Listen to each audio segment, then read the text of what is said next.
y les comparto mi pantalla.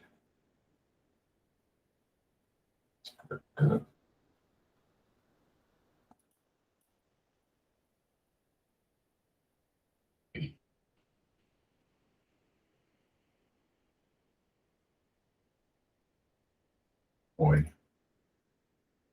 De nuevo, buenos días a todos. Hoy es la última clase de este corte. Ya esta semana cerramos corte con la calificación de hoy, si entiendo bien. Y pues bueno, quería aprovechar esta clase para hacer un balance, ¿no?, de lo que hemos visto hasta ahora, como redondear un poco las ideas, sí, vamos a hacer un ejercicio de síntesis y aprovechar con la lectura de hoy que nos permite eso, ¿no? Es decir, ya hemos hablado acerca de institucionalismo, de cómo las reglas del juego son las que determinan el comportamiento de un sistema. Si esas reglas del juego se cumplen o no se cumplen, pues depende de varios elementos, ¿no? De los intereses de los actores, de la capacidad de refuerzo del Estado para hacer cumplir esas normas, esas leyes, esas reglas, y pues obviamente también del diseño de esas reglas, ¿no? Muchas veces las reglas no se cumplen porque están mal diseñadas.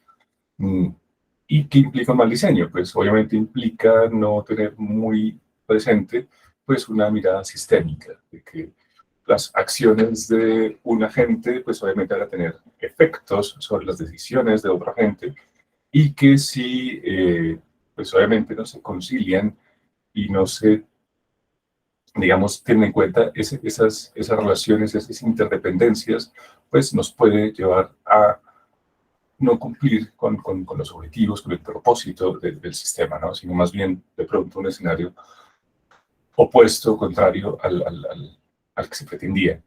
Entonces, pues bueno, eso depende de muchos elementos, obviamente, depende uno de los elementos más importantes, que es la gobernanza. A eso le dedicamos una sesión, y es bueno cómo esas reglas del juego, pues obviamente están hechas para que, digamos, haya transparencia, haya rendición de cuentas, haya ¿cómo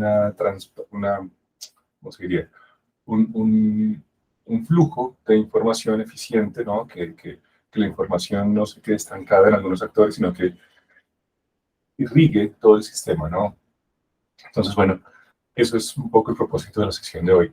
Cómo ver una mirada sistémica ya desde todo lo que hemos hablado, ¿no? Desde las instituciones, desde la dinámica de sistemas, cómo esta metodología pues, nos permite tener eso, ¿no? Una mirada de cómo se generan estas interrelaciones y cómo pues, podemos ver esos efectos adversos, ¿no? Esas consecuencias no deseadas de una posible política pública aplicada pues, obviamente al sector salud.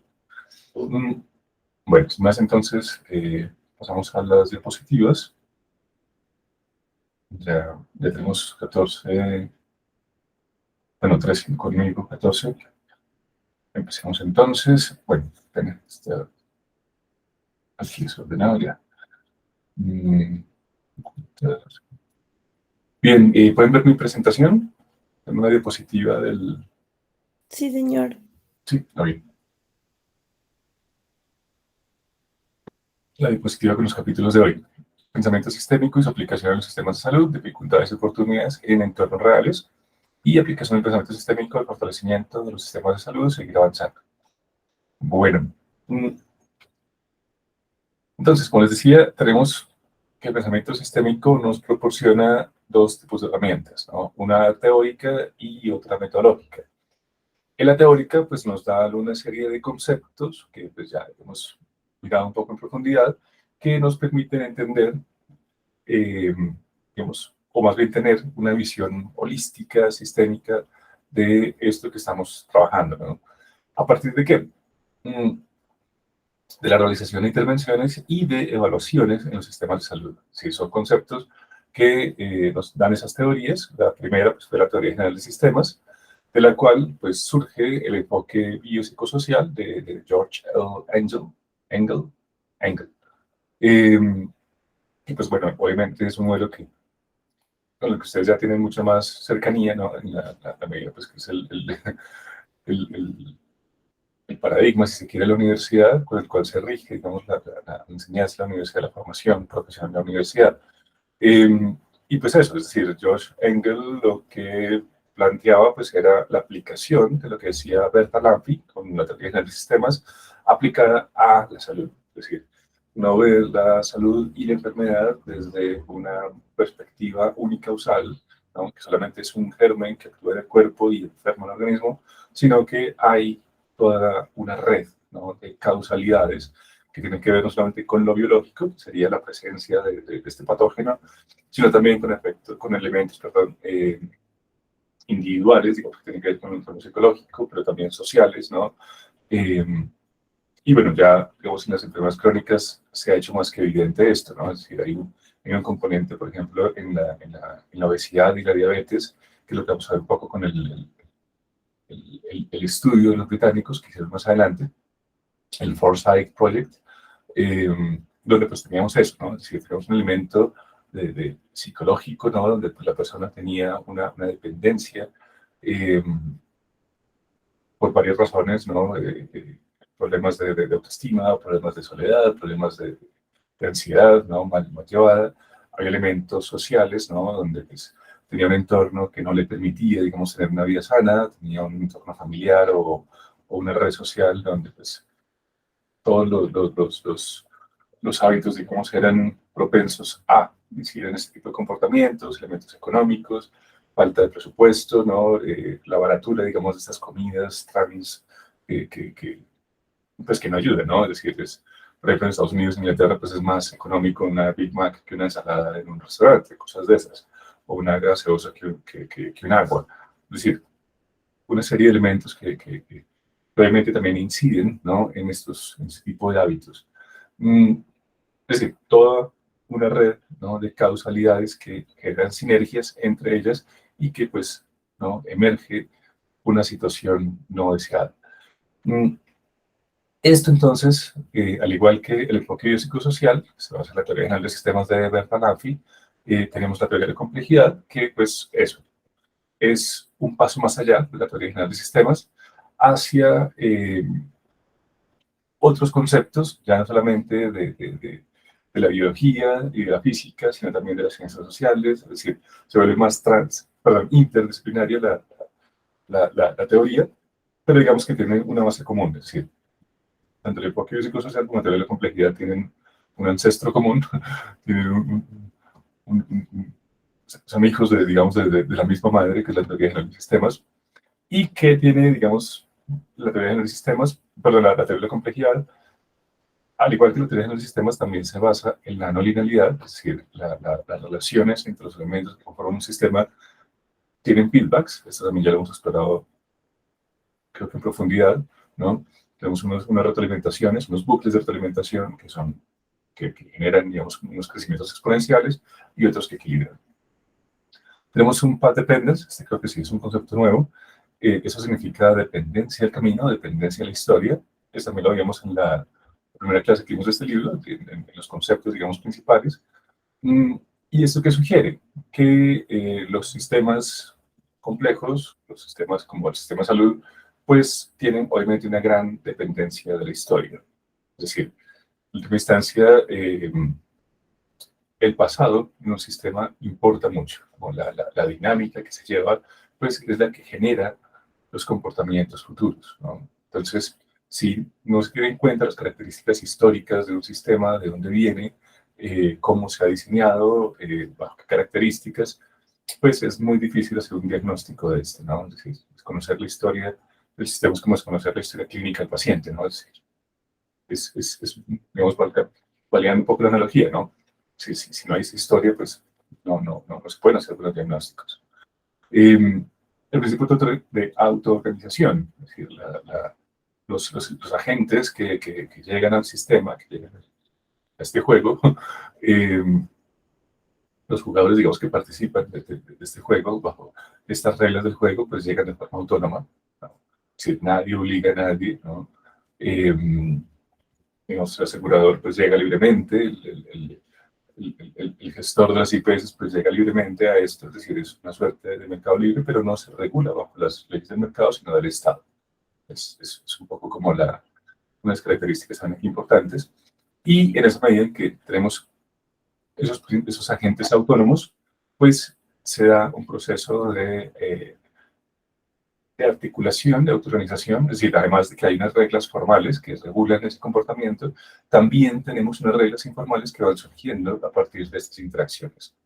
Entonces, obviamente hay una organización, lo que se diría top-down, es decir, desde arriba, que es, digamos, el agente regulador, el que diseña las reglas del juego, junto con sus instrumentos de refuerzo institucional, es decir, los que hacen cumplir las reglas, pero por otro lado también tenemos la emergencia de una organización bottom-up, es decir, desde abajo, ¿no?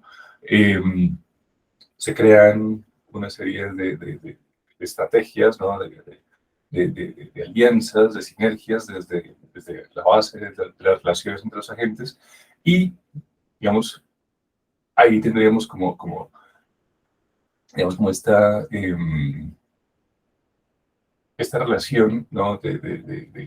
Digamos, como un bucle de retroalimentación, ¿no? Es decir, unas reglas que son diseñadas desde arriba para los de abajo, pero también, y que afectan, digamos, el comportamiento de los de abajo, pero también unas reglas que emergen desde abajo y afectan a las reglas de arriba, es decir, desde el comportamiento de los agentes, también se van alterando las reglas que se diseñan desde arriba, ¿no? Entonces, obviamente la idea aquí es mantener una suerte de equilibrio, pero también de, de- de, em, una relación de poderes, digamos, eficiente, ¿no? Que no permita que los agentes, pues obviamente, se salgan de control, es decir, que hagan una organización completamente distinta a los propósitos del agente regulador y que obviamente tampoco el agente regulador asfixie a los agentes, ¿no? Con reglas que no se puedan cumplir, por ejemplo. Por eso en la primera clase hablamos de reglas formales e informales. Sí, prácticamente las reglas formales son las que vienen de arriba, que son reglas, leyes, normas, ¿no? Y desde abajo, pues tenemos unas reglas informales que son las que se van estableciendo de nuevo a medida que se generan estas interdependencias y que los agentes, pues, digamos, empiezan, ¿no? a articular su participación en el juego a partir de estrategias y de intereses propios. Por ejemplo, desde arriba, pues obviamente se pensaba que hubiese competencia entre aseguradores, ¿no? Y también que hubiese competencia entre IPS. ¿Qué pasó?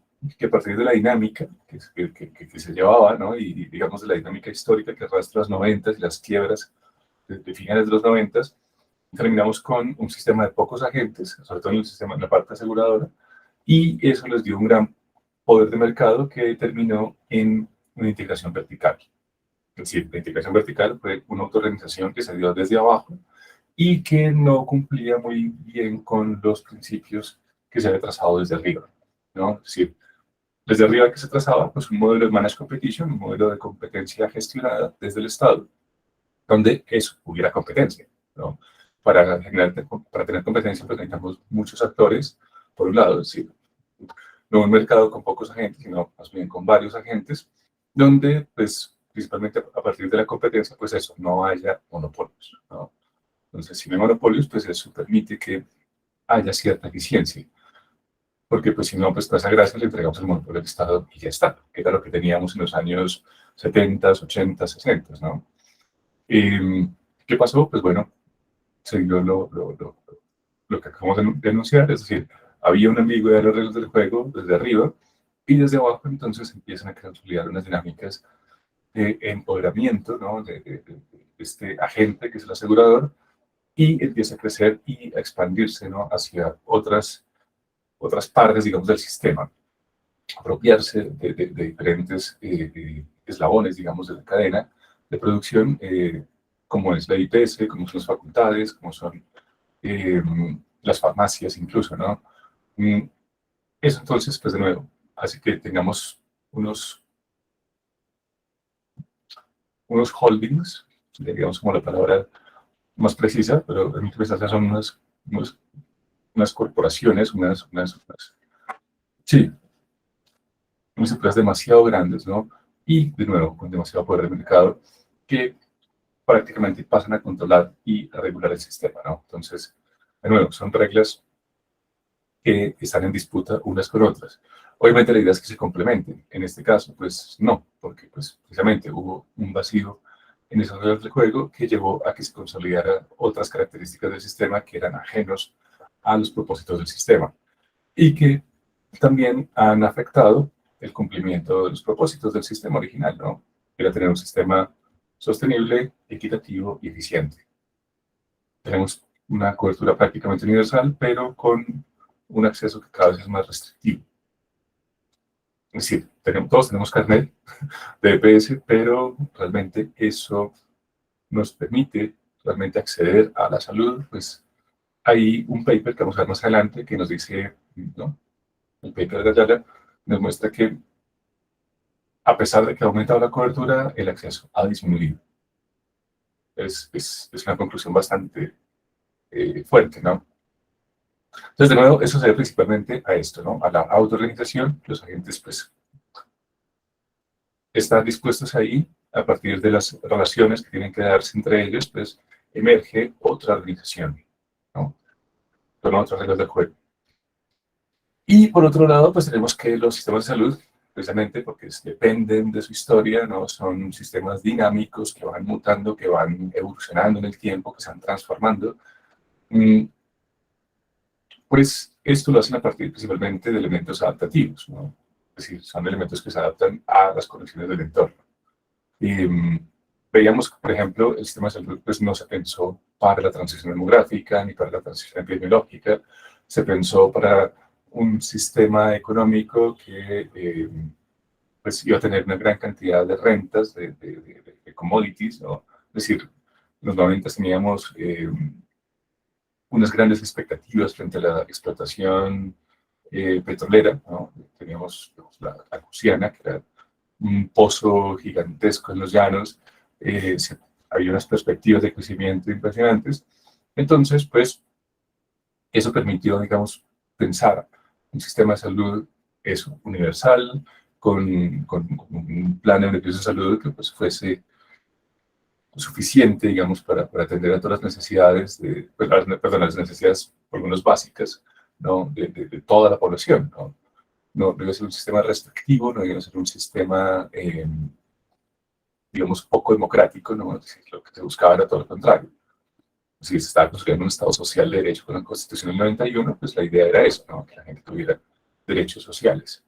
¿Qué pasó? Pues bueno, vemos que en los 90 el sistema se agua, hay una crisis económica muy fuerte y pues esa universalidad del sistema pues no se logra sino hasta casi que 20 años después, ¿no? Es decir, hasta 2010, 2011, y no se hace, digamos, por una transición normal, es decir, que el sistema haya empezado a aumentar su cobertura a partir de la eficiencia, digamos, de la oferta, sino por una imposición legal, ¿no? La Corte decide, hasta aquí se le da plazo al sistema para que matricule, ¿no? Para que afilie más bien a toda la población y se da un plumazo. Entonces, esos sistemas pues, se adaptan, evolucionan, reciben golpes, ¿no? Tienen que adaptarse a esos golpes. Claro, el sistema recibe una gran cantidad de gente para la que no estaba listo y pues eso implica una evolución y una mutación. Una de las respuestas del sistema, pues de nuevo, fue también hacer más restrictiva el acceso. Otro elemento también fue aumentar el pasivo fiscal, es decir, aumentar la deuda. Porque claro, de dónde pues se iba a costar la salud de toda esa gente que entró. Entonces, pues bueno, esos pasivos fiscales pues obviamente incidieron en que a muchos profesionales, colegas de ustedes y de todo el sector de la salud, pues no recibían pagos, ¿no? Se empezaron a colgar la nómina, aumentase la burocratización, aumentase la corrupción, bueno, todo un sinfín de efectos no deseados por esa medida. Porque de nuevo, pues no se tuvo en cuenta las características sistémicas, es decir, fue una medida que se tomó de un plumazo, ¿no? Y pues bueno, casi que se dejó, bueno, ustedes verán qué hacen, ¿no? Es decir, el sistema, mire, verá cómo responde, pero esto hay que hacerlo sí o sí. Entonces, bueno, muchas veces por hacer mucho, digamos, soluciones bien intencionadas, pues terminan con efectos adversos, ¿no?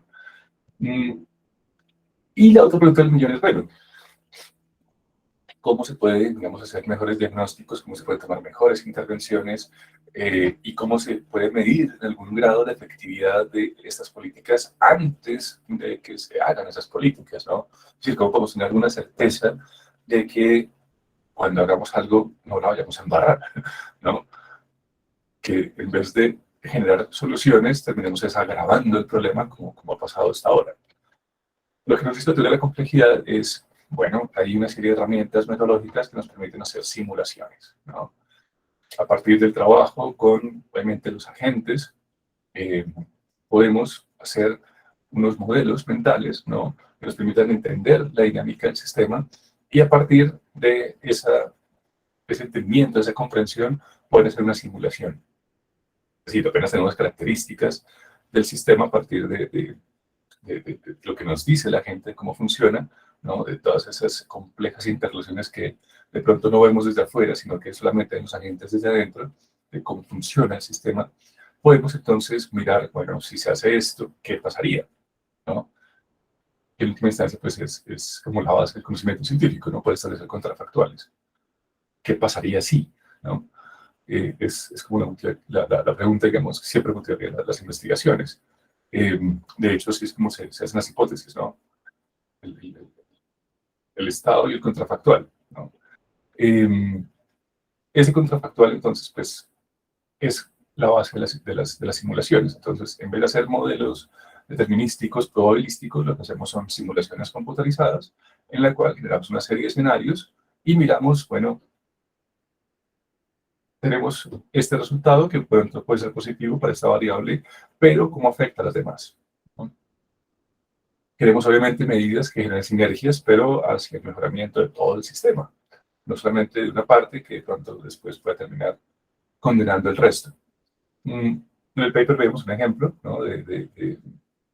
Creo que era con las campañas contra el SIDA, ¿no? Es decir, muchos agentes multilaterales, pues obviamente financian esas campañas, pero insisten en que todos los recursos se lleven a cabo para la prevención del SIDA o el tratamiento del SIDA, ¿no? En países como África, donde pues no tienen sistemas de salud autónomos. ¿Qué es lo que dicen los agentes desde el campo, los ministros de salud, digamos, los delegatarios, los diseñadores de política, los actores, como lo llama el paper, ¿no? Los actores del sistema de salud, que principalmente son agentes públicos. Es bueno, claro, esta gente pues muy querida nos trae una gran cantidad de recursos para un problema muy grande que tenemos en la población, pero cuando obviamente llegan estos recursos, pues también nos toca mover toda la infraestructura, toda la logística, todo el capital humano que tenemos en el sistema de salud, que pues no es muy grande, para atender esos objetivos del financiador, ¿no? Porque el financiador condiciona, y el financiador pone una condición y es, bueno, yo voy a dar una plata, pero estas cifras tienen que bajar, ¿no? Tienen que reducirse, y la meta es tanto, es decir, tiene que reducirse en un 20, en un 30, en un 40%, qué sé yo, o se le tiene que dar asistencia, aumentar la cobertura, digamos, de la asistencia. Entonces, claro, ellos ponen la plata, a eso les toca poner todos los recursos que tienen, digamos, de nuevo, tenemos de capital humano, de logística, recursos, infraestructura, y de qué se quedan los rectores, pues bueno, la movilización de todos esos recursos, pues obviamente nos implica desatender otras características del sistema, ¿no? O otras enfermedades, otros pacientes, otras morbilidades. Y sobre todo la prevención. Entonces, pues muchas veces todos los recursos se van en atención a pacientes VIH y descartamos la parte de prevención. Ergo, pues en vez de disminuir la población víctima, digamos, eh, de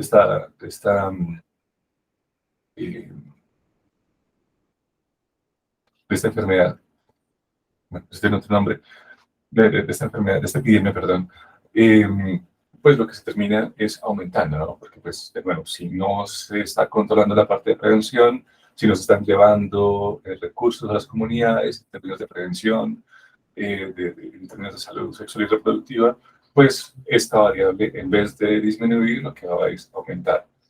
Entonces, nos enfocamos únicamente en la parte de tratamiento, no en la parte de prevención y promoción de la salud, y pues en vez de tener menos pacientes, vamos a tener más pacientes, ¿no? Y se van a necesitar muchos más recursos para tener toda esa población que, pues, está aumentando precisamente por eso, ¿no? Porque todos los recursos están enfocados en el tratamiento y no en la prevención. Entonces se genera un círculo vicioso, ¿no? Más recursos para tratamiento, menos para prevención, y entre menos prevención, pues más prevalencia.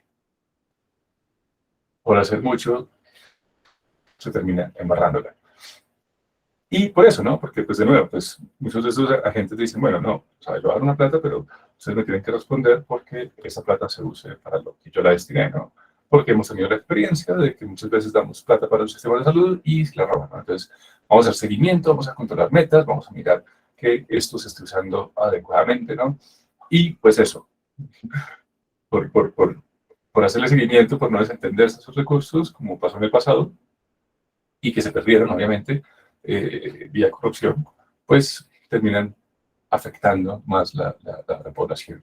Entonces, es complicado, digamos, implica, obviamente, cambiar un poco el chip, ¿no? Que es la invitación que viene sí, la primera sesión, y es eso, ¿no? Es decir, es mirar la complejidad de las interrelaciones que se dan dentro del sistema. Que lo que yo hago aquí tiene efectos en toda la red del sistema. Entonces, de nuevo, metodologías para esto, pues bueno, tenemos varias.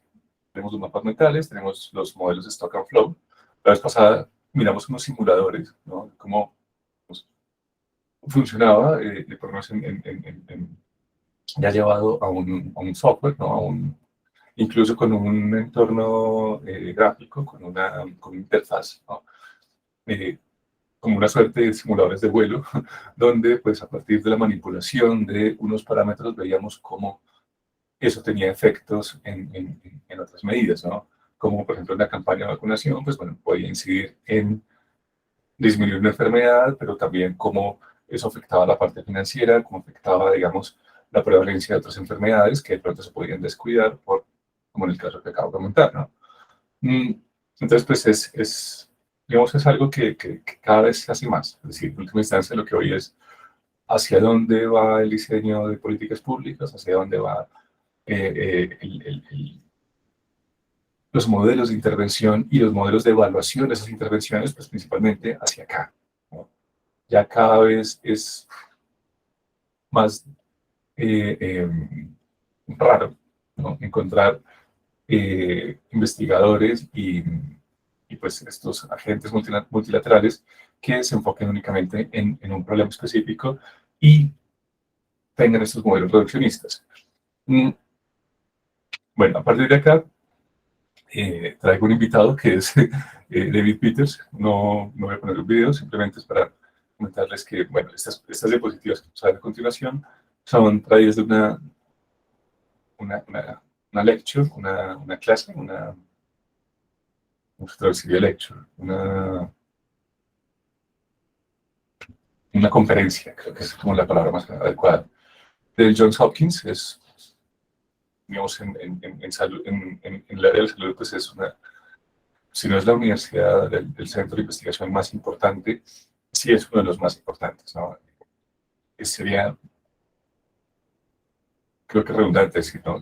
Pues esto es de lo más top que hay en términos de salud pública, especialmente, ¿no? El Bloomberg School está, digamos, casi que a la altura de la Escuela de Salud de Harvard, ¿no? Son centros de pensamiento muy top.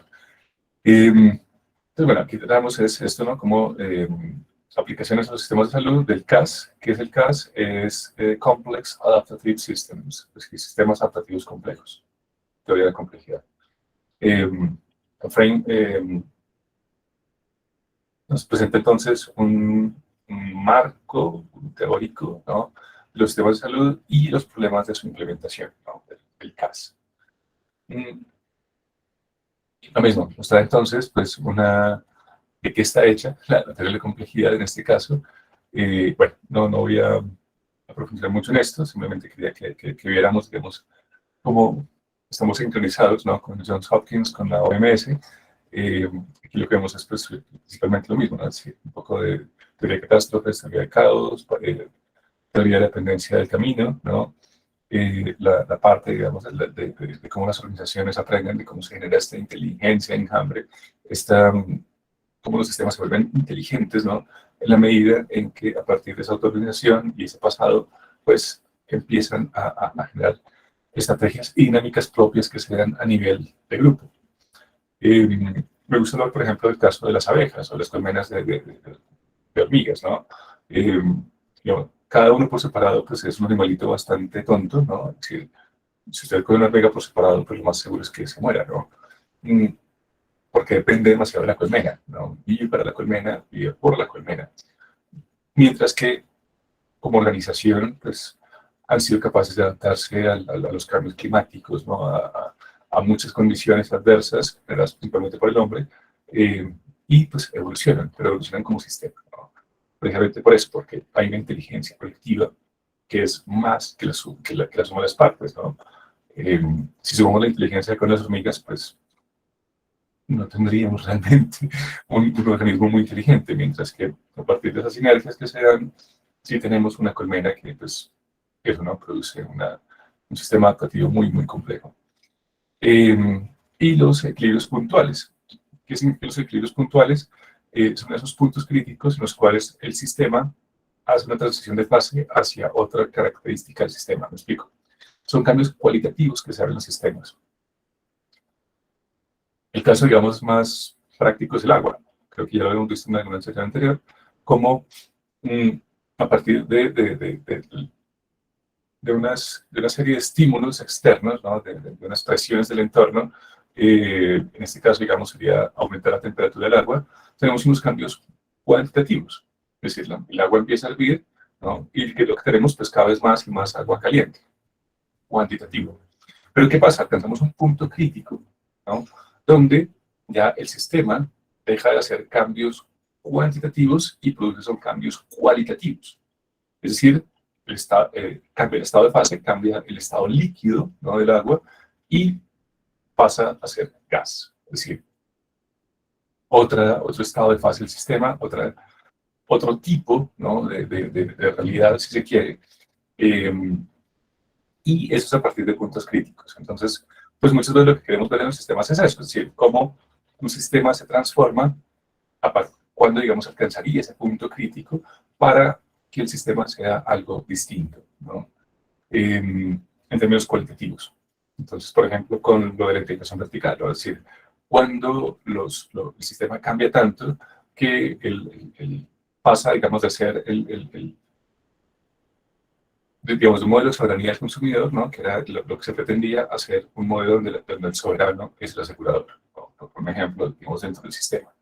Mm, Pero digamos, esa teoría, esa idea de encontrar los puntos críticos, pues es algo que está presente, digamos, en esta parte de la teoría de la complejidad, y es lo que nos ayuda también a pensar cómo pues, los sistemas evolucionan. Y los sistemas evolucionan no solamente a partir de incrementos cuantitativos, sino también cualitativos. Es decir, tenemos varios tipos de sistema en varios momentos, ¿no? Y es por esto, porque se dan transiciones de fase.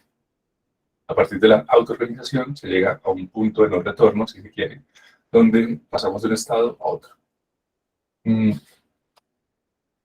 Y es muy difícil volver a lo anterior, ¿no? Casi que es irreversible. Bueno, tenemos entonces dentro del sistema, dentro del pensamiento sistémico, ¿no? Algunas de las metodologías más usadas. En este caso, nosotros vimos la dinámica de sistemas, el modelado de dinámica de sistemas. Más adelante veremos también los modelos basados en agentes autónomos y el análisis de redes. Esto también es interesantísimo, porque también nos permite hacer, de nuevo, mejores diagnósticos y mejores intervenciones. Bueno, estos son algunos de las herramientas que hemos usado también, ¿no? Hemos visto, por ejemplo, los diagramas de causalidad, ¿no? Los mapas mentales, y los modelos, los diagramas de Stock and Flow también los hemos visto, y cómo esto genera pues, esas simulaciones. Esto lo vemos también de pronto más adelante, el mapeo de procesos, cómo se genera, digamos, esta gestión de la innovación. Un segundo. Y las dinámicas pipa, son el análisis de vías de impacto de la participación. Algo así. No soy muy bueno traduciendo.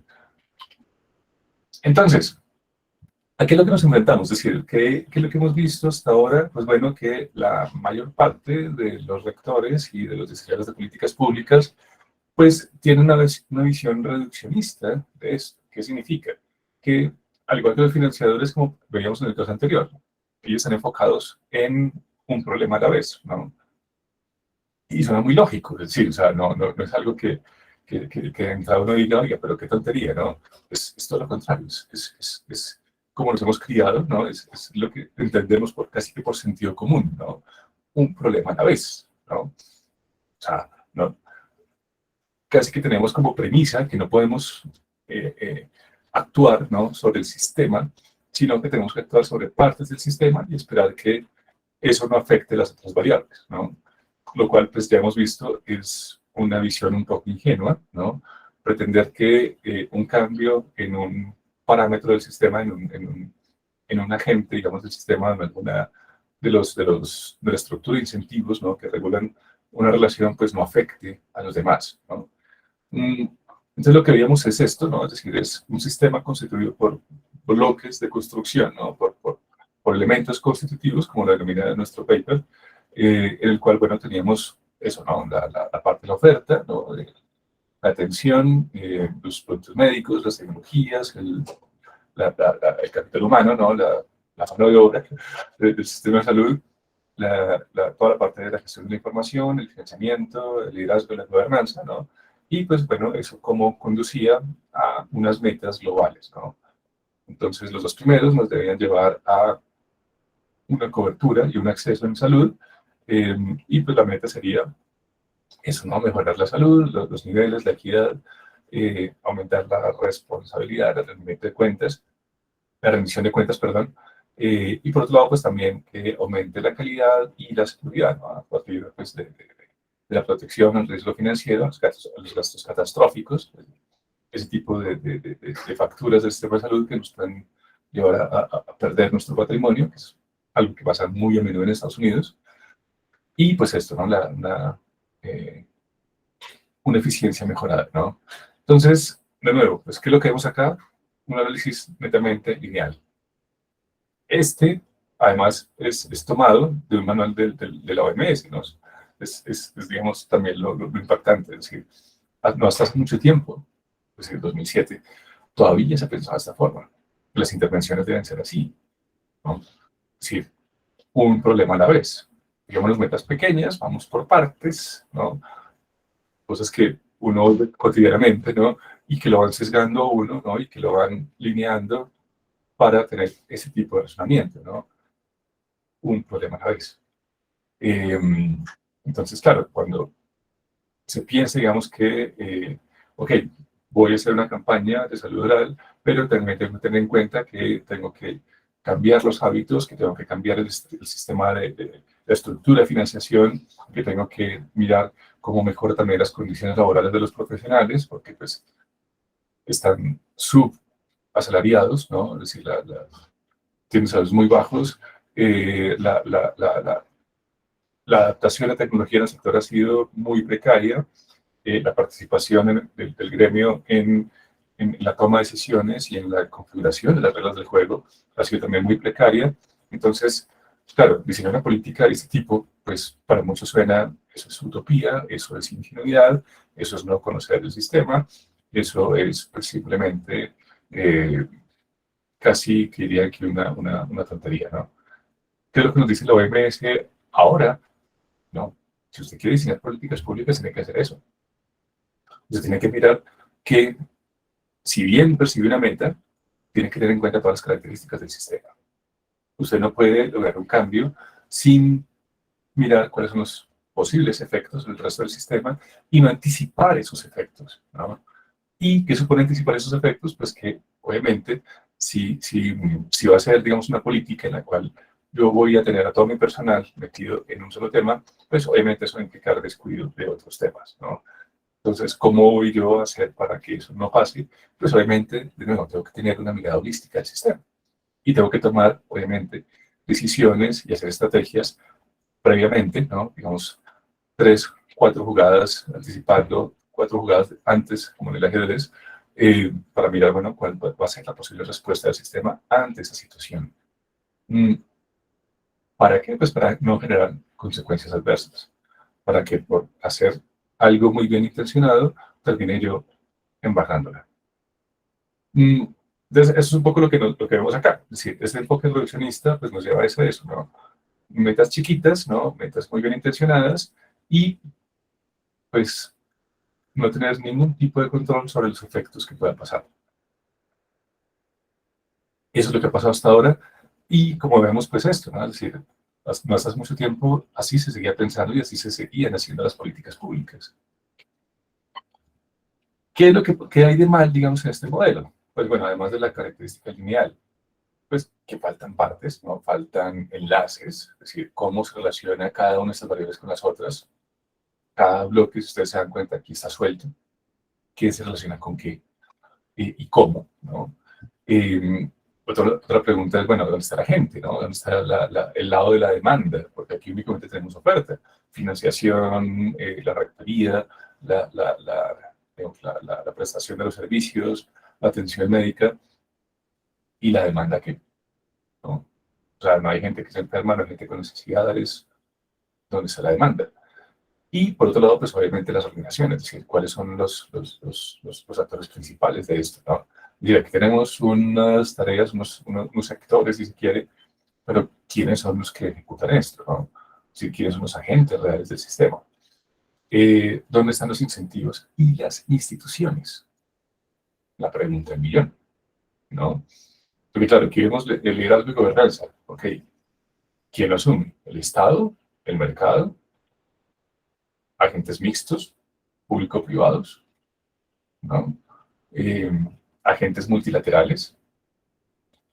Recuerden que muchas veces en, en, en países como de África subsahariana, del sudeste asiático, esta parte del liderazgo de gobernanza, pues la ejerce el mismo financiador, ¿no? Cuando no hay un, un, un, una infraestructura sanitaria, cuando no hay unas instituciones montadas, pues la institucionalidad casi que la trae el mismo financiador, ¿no? Entonces, pues eso, ¿no? Es decir, hay unas particularidades que se establecen aquí al respecto que, pues, ¿quién lo hace? La financiación lo mismo. La financiación lo hace el asegurador con su plata, como en Estados Unidos, lo cual obviamente nos deja expuestos a la selección adversa, o lo hace el Estado con todos los problemas de burocratización e ineficiencias que puede traer el Estado, sobre todo cuando no es un Estado muy fuerte ni muy bien estructurado, ¿no? Lo mismo la parte de atención, es el Estado, es el mercado, quién da atención, bueno, entre varios etcétera, ¿no? Entonces, es importante, ¿no? Que, digamos, no reducir siempre, sino tener este enfoque reduccionista presente, sino más bien todo lo contrario, mirar la complejidad, ¿no?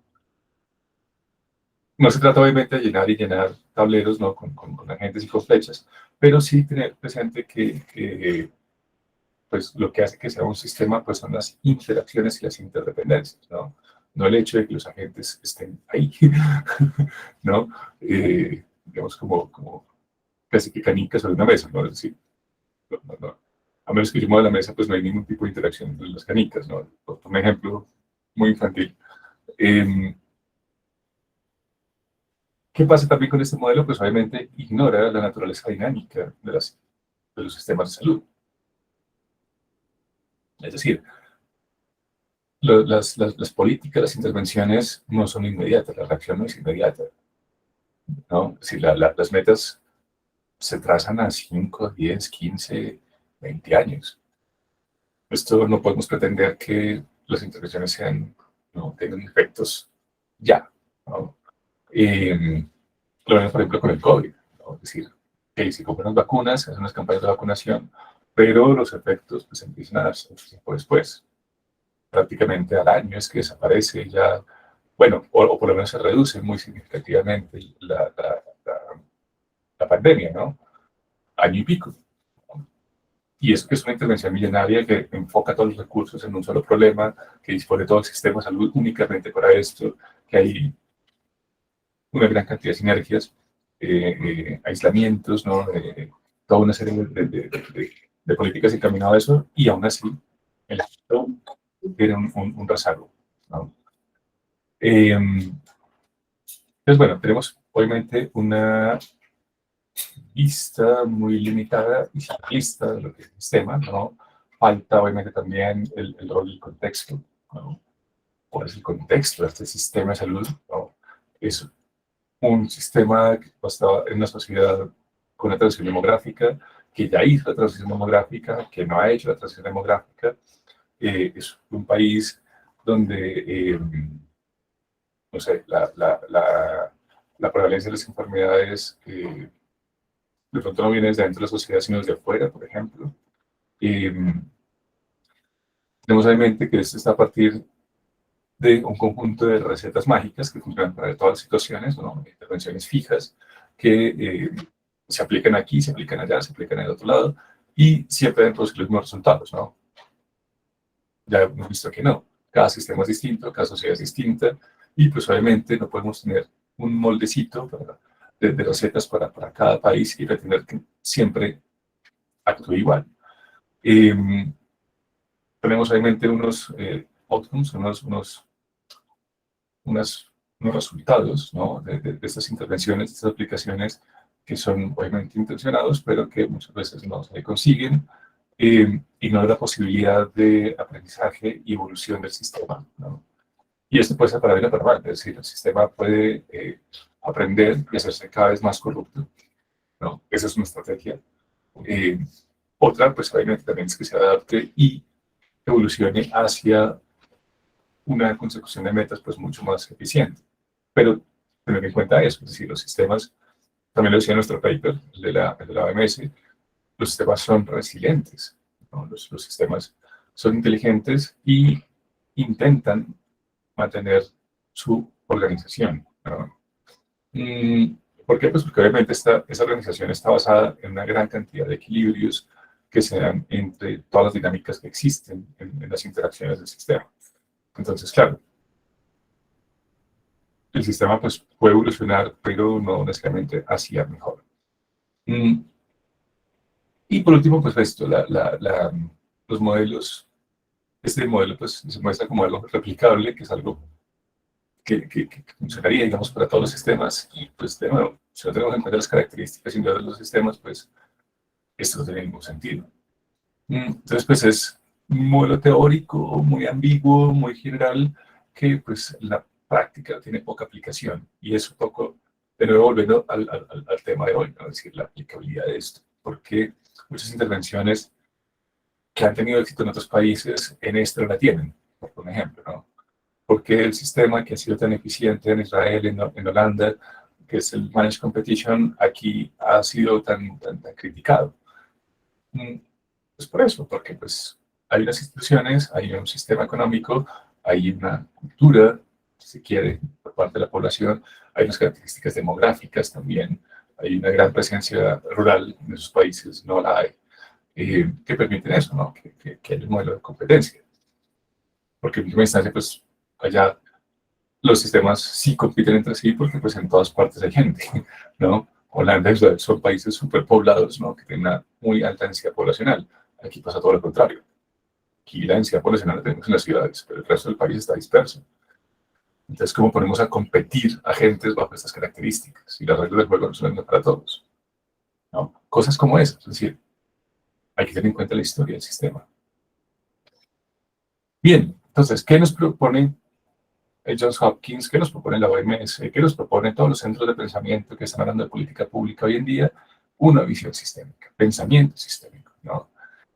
Aquí recapitulemos un poco qué es un sistema. Pues un sistema es un conjunto de elementos que organizados transforman algo, transforman inputs en outputs, ¿no? Por eso tenemos, digamos, si se quiere, este modelo lineal. Vamos a ver que esto no es tan lineal, simplemente hay una entrada y hay una salida. Pero, de nuevo, es sistémico, ¿no? ¿Qué significa esto? Pues que esos outputs también tienen relación con los inputs. Esto también ya lo hemos visto anteriormente, ¿no? El efecto feedback también se da en ese sentido. inputs que se transforman en outputs y outputs que también transforman inputs. Entonces, bueno, entre los inputs podemos ver entonces los esquemas de financiación, ¿no? La compra, ¿no? de la salud por parte de los aseguradores o de los fondos, toda la parte de la gestión de los riesgos, ¿no? de la población, cómo se trazan eh, los esquemas de aseguramiento, ¿no? Para minimizar el riesgo de la población, sobre todo lo que tiene que ver, en nuestro caso particular, con el gasto catastrófico. Es uno de los principales riesgos de los pacientes, y por causa de la enfermedad pierdan todo. Por otro lado, también tenemos la parte de la gestión, ¿no? del sistema, es decir, toda la parte de recursos humanos, las farmacéuticas, el conocimiento, tecnología, capital, ¿no? Que también obviamente entran a hacer, digamos, como la materia prima del sistema. El sistema transforma todo esto, combina, recombina, para, pues, obviamente, esto, ¿no? Producir un servicio, un sistema sanitario con una asistencia sanitaria, a partir ya sea de un servicio de salud pública, de cuidado ambulatorio o de atención intrahospitalaria, ¿no? Por poner un ejemplo. Si toma todos estos elementos, los combina, la financiación con los pacientes, con el capital humano, con los medicamentos, ¿no? Y produce entonces, organiza para producir salud, ¿no? Eh, digamos, viendo esto como una suerte de máquina, ¿no? Que transforma cosas.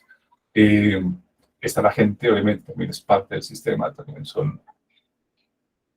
está transformando gente enferma en gente sana, ¿no? Por ejemplo. Y tenemos también los mecanismos de vigilancia, ¿no?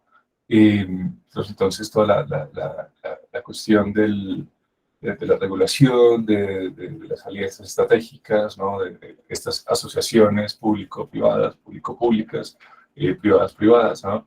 Que, pues, refuerzan, digamos, todas esas características y, pues, también son parte del sistema, ¿no? Es decir, cómo se organizan estos agentes, pues, también tiene que ver con esa regulación, tiene que ver con esas reglas del juego.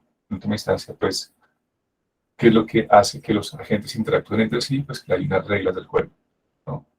Pero bueno, reglas del juego que vienen desde arriba, pero también vienen desde abajo.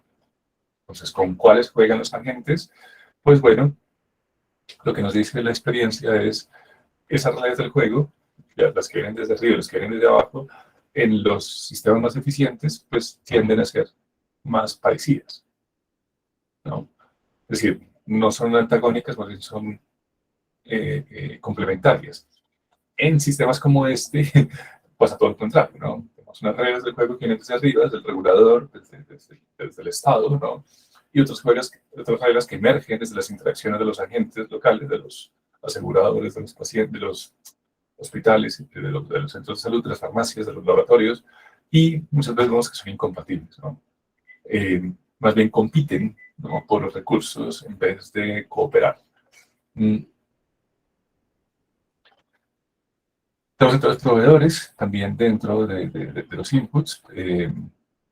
Aquí tenemos entonces, bueno, toda la parte de la transformación, qué es lo que se transforma, qué es lo que resulta, ¿no? de todo este ejercicio de organizar todos los recursos y poner a producir y a transformar todos estos inputs en estos resultados, que son, pues bueno, el estatus de salud, que lo medimos a partir de ciertas variables de morbilidad, de mortalidad, de acceso a la salud, y bueno, un sinfín de variables sociodemográficas. Tenemos que también ver como resultado, ¿no? La protección a la salud, hacia la salud de los más empobrecidos, ¿no? Cómo mejora las condiciones de vida de los más pobres, ¿no? A partir de estas intervenciones, de estas transformaciones más bien. Y pues bueno, también cómo se mide, cómo se está, digamos, esa percepción, ¿no? De la satisfacción y la confianza en el sistema. Y de nuevo, pues obviamente también estos outputs tienen que ver con los inputs, ¿no? Porque claro, si este sistema, si este estatus de salud mejora, pues obviamente eso también va a tener que ver con el conocimiento, con la tecnología, con el capital, con la transformación de los inputs, ¿no? porque nuevo, pues si acabamos ya con la prevalencia de las enfermedades transmisibles, pues tenemos ahora que concentrarnos en las no transmisibles. Entonces, pues obviamente cambia la tecnología, cambia el estatus de la salud y eso implica cambios tecnológicos, cambios en la formación de los profesionales, en las sinergias que se tienen que dar entre ellos, en los sistemas de financiación. Son enfermedades más costosas, más largas, ¿no? Debe también cambiar toda la estructura de gestión del sistema y, pues, obviamente también cambia las necesidades de la población. Y bueno, esa es la evolución, ¿no? En última instancia. Por eso decimos que es un sistema dinámico. Ahora bien, si vemos todas estas interacciones, o sea, ya mirando las flechas, porque una de las críticas que hacíamos antes es, bueno, mira, ¿dónde están los enlaces? ¿No? ¿Dónde están las interacciones? Pues las interacciones, pues, son todos con todos. Es decir, de nuevo, pues aquí tenemos un sistema que ahora sí funciona como un sistema. ¿Por qué? Porque, pues, obviamente hay un propósito, ¿no? Es decir, hay unas metas. El sistema se diseñó para algo, ¿no? Y pues en este caso en particular, pues es esto, ¿no? Es para mejorar las barreras de salud. Tenemos entonces la presencia de agentes, ya no solamente sectores, sino agentes, y pues por otro lado también vínculos, es decir, enlaces entre los agentes. Entonces, claro, vemos que los proveedores pues tienen que ver con la gente, la financiación tiene que ver con la gente, pero también tiene que ver con el estado de salud, los esquemas de protección y aseguramiento tienen que ver con, obviamente, la parte del servicio sanitario, la atención sanitaria, tienen que ver también, el Estado más bien tiene que ver con este esquema de financiación. eh, bueno, es decir, todas las interacciones, aquí se me iría todas las interminaridades de mirar cuáles son las relaciones de causalidad o doble causalidad que están entre cada uno de estos agentes, ¿no? Pero eso es una visión sistémica. Eso nos permite entender mejor el sistema, determinar mejor cuáles son los problemas reales del sistema, ¿no? Identificar mejor, no determinar, sino identificar mejor los problemas y cómo esos problemas pueden estar dándose no desde lo que parecería obvio, por ejemplo, sino desde otro lado. Me explico. Mm, Por ejemplo, la cuestión de la verticalización de la salud. Uno diría, bueno, eso se debe principalmente a que, no sé, es mejor negocio para el asegurador tener toda la cadena de producción en manos propias, entonces por eso se da la verticalización. ¿Ok? Entonces, pues quitémosle el protagonismo al asegurador, regulémoslo y pidámosle que se verticalice, es decir, se crea una ley como la que se creó y es decirle, bueno, usted únicamente puede enviar pacientes de sus asegurados, ¿no? A máximo el 30% de los pacientes a sus propias IPS. Entonces, claro, usted pone un techo en el asegurador para que no siga haciendo este fenómeno de integración vertical. No puede mandar al 100% de los pacientes a sus clínicas, sino solamente al 30%. El otro 70% lo tiene que mandar a proveedores distintos. Entonces uno diría, ya, arreglamos el problema, ya le pusimos un techo, ¿no?, a las ambiciones y a la voracidad de los aseguradores y vemos que no. El esquema de integración sigue funcionando. ¿Por qué? Pues bueno, lo que se ha descubierto más bien es que este sistema con el cual se diseñó la ley 100 era que el asegurador pues tenía una serie de IPS asociadas, ¿no?, convenios, ¿no?, interadministrativos, y que esto asfixiaba y limitaba mucho la operatividad de los aseguradores, pero también de los IPS. Es decir, generar estos convenios muchas veces no era eficiente para ninguno de los dos. Las EPS, pues obviamente, le gestionan recursos a las IPS y las IPS le pasan la factura a los EPS. ¿Qué pasaba? Que muchas veces las IPS le pasaban la factura a la EPS se la pasaba al fondo, el fondo se demoraba en responder, la EPS se demoraba en responder a las IPS entonces cancelaban los contratos con estas EPS y las EPS muchas veces se iban quedando sin cobertura, sin convenios, ¿no? Eso fue lo que obligó, no digo que a todas, ¿no?, pero sí a muchas aseguradoras a empezar a tener sus propias IPS. Con esto, pues, si es mi IPS, pues bueno, le puedo quedar debiendo plata o digamos, puedo pasar plata de aquí, acá y acá y allá, porque somos de lo mismo, ¿no? Con una privada no. Con una privada yo no puedo decir, oiga, eh, le paso este poquito ahora, más tarde le paso el resto, ¿no? Digamos, no existía, digamos, esa forma sin incurrir en ilegalidades. Mientras que si son parte de lo mismo, pues sí es mucho más fácil, digamos, disponer de esos recursos mientras sale la otra plata, ¿no? Entonces, pues eso, es decir, muchas veces la respuesta no es tan obvia como pensaríamos. Mm, Ahora, también esto es una hipótesis, ¿no? Es decir, tampoco es que sea esta la respuesta, ¿no? Tocaría obviamente indagar mucho más y más y más. Pero sí hay otras posibles explicaciones, y si hay otras posibles explicaciones, pues esto ya nos muestra un cerebro mucho más complejo, ¿no? Entonces, recuerden, importante, cuando hablamos de sistemas, hablamos de la conjunción de estos tres elementos. El sistema se define a partir de una funcionalidad, esa funcionalidad es su propósito, y podemos decir que un sistema es funcional o no es funcional en la medida en que esté o no cumpliendo sus propósitos. ¿El sistema que existe ahora es algo funcional? Pues no mucho, porque se creó precisamente a partir de tres principios: equidad, sostenibilidad y calidad o eficiencia. No es sostenible, no es equitativo, y la calidad, pues hay un debate al respecto. Hay quienes dicen que sí, que las variables han mejorado, otros que dicen con todos sus costes, pues es para que viviéramos en una sociedad como, o sea, como Dinamarca, que tenemos un sistema de salud pues, mucho mejor, y no. Entonces, pues ahí está el debate, ¿no? Mm, Entonces, ¿a qué se debe esto principalmente, según los autores? Pues a la mirada reduccionista, a la mirada lineal. Porque ellos dicen, bueno, hay unas vías, unas intervenciones, prototipo, convencionales, para mejorar y sobre todo escalar, ¿no?, en los sistemas de salud. ¿En qué se basan? Pues bueno, se trata de escoger entonces la intervención en salud correcta, ¿no?, en términos de coste-efectividad.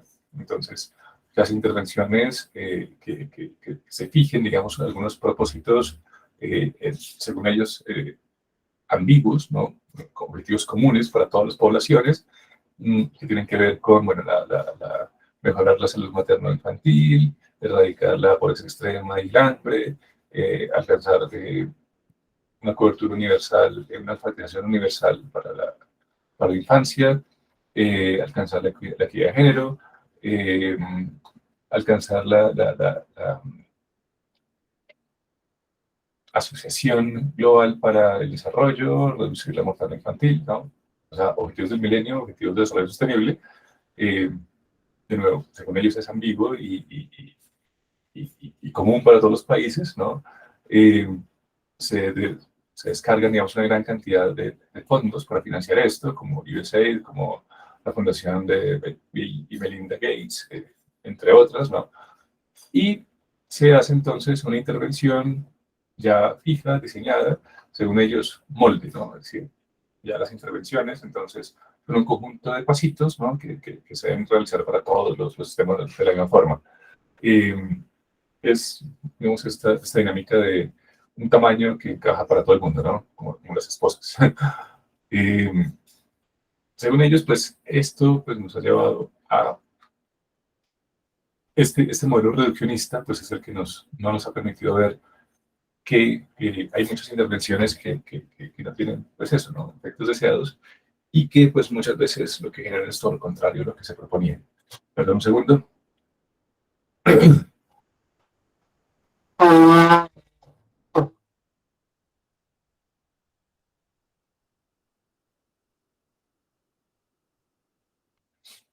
Bien, esta gráfica que ustedes ven acá, cada línea es un país. Es decir, ciento y pico de líneas, ciento y pico de países. ¿Cómo evolucionan desde los 90 hasta el 2010 en términos de la reducción de la tasa de mortalidad infantil? Eso, ¿no?, es lo que estamos viendo acá. Eh, es lo que significarían estas siglas, ¿no? Eh, y pues bueno, ¿qué es lo que nos muestran acá?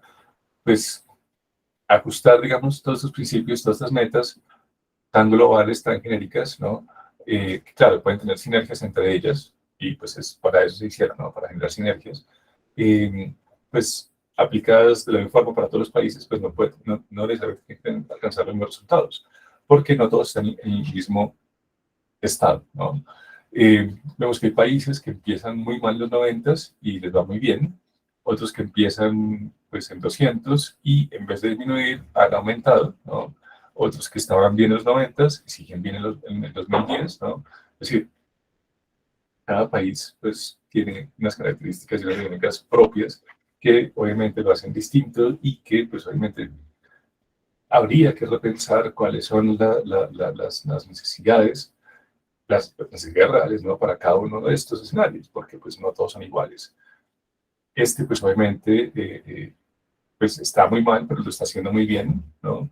Este de acá, por ejemplo, pues no estaba tan mal, pero tampoco ha hecho nada, y este ya casi lo alcanza, ¿no? Este que viene acá.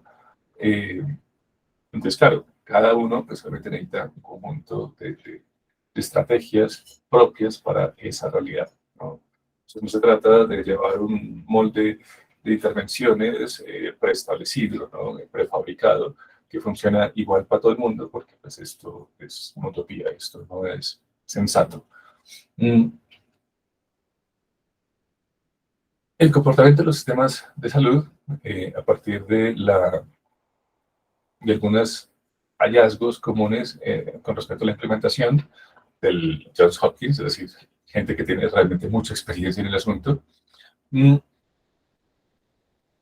nos dicen que hay estos 5 comportamientos que han encontrado ellos, ¿no? Muchos intervenciones trabajan en pilotos o en condiciones de investigación. ¿Qué significa esto? Que se hacen prácticamente en laboratorio, ¿no? Pero las implementaciones fallan, perdón, los fallos en las intervenciones son muy comunes en condiciones reales, es decir, en el mundo real. Entonces, claro, aquí tenemos pues muchas intervenciones de manual, ¿no? Para llevar a terreno, y muchas veces lo que vemos es que esto que funciona en el texto o que funciona en el laboratorio, ¿no? Pues no funciona en el terreno.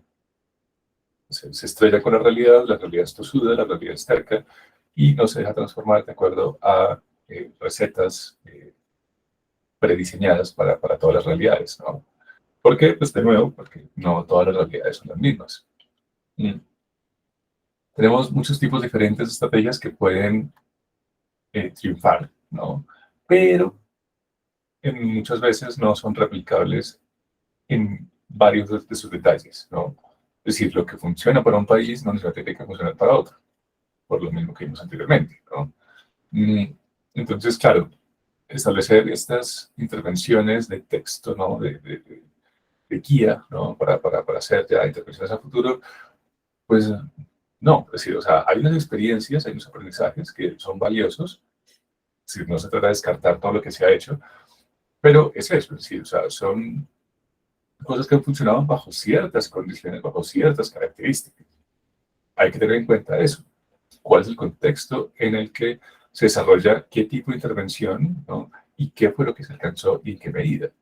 Entonces, bajo ciertas condiciones, esto funciona, pero su validez no es universal. Esto no es la ley de la gravedad, ¿no? Cada vez que yo arrojo una manzana va a tener una aceleración constante de 9.8 metros segundos cuadrados, perdón, para cada lugar de la Tierra, ¿no? No, aquí no. Cada intervención, cada acción va a tener un efecto distinto en cada espacio y en cada momento que se dé, ¿no? Los diseñadores de política y los rectores definen estrategias, pero muchas veces estos no tienen, digamos, una influencia limitada sobre cómo son implementadas estas estrategias. Es decir, quienes diseñan las políticas no siempre tienen la capacidad para ejecutarlas. En nuestro caso pasó eso. Uno de los actores que hemos venido trabajando, que es Bosser, pues fue uno de los encargados, enviados del Banco Mundial a ayudarnos a diseñar la ley 100, todo el diseño del modelo de competencia gestionada, Managed Competition, eh, pero pues él estaba bastante limitado, ¿no?, a los recursos que había y a las condiciones que había, al path dependence. Y una de las condiciones del path dependence era que aquellos afiliados al Instituto de Seguros Sociales no iban a renunciar muy fácilmente al plan de beneficios que traían con el Instituto de Seguros Sociales, ¿no? Tocaba hacer la transición, pero ¿qué dijo el Banco Mundial? Pues ese plan de beneficios no lo podemos masificar. Si usted no puede tomar el plan de beneficios de la gente del Instituto de Seguros Sociales y dárselo al contributivo y al subsidiado, porque pues el sistema se agua. O sea, la plata del sistema se acaba en 2 días, ¿no?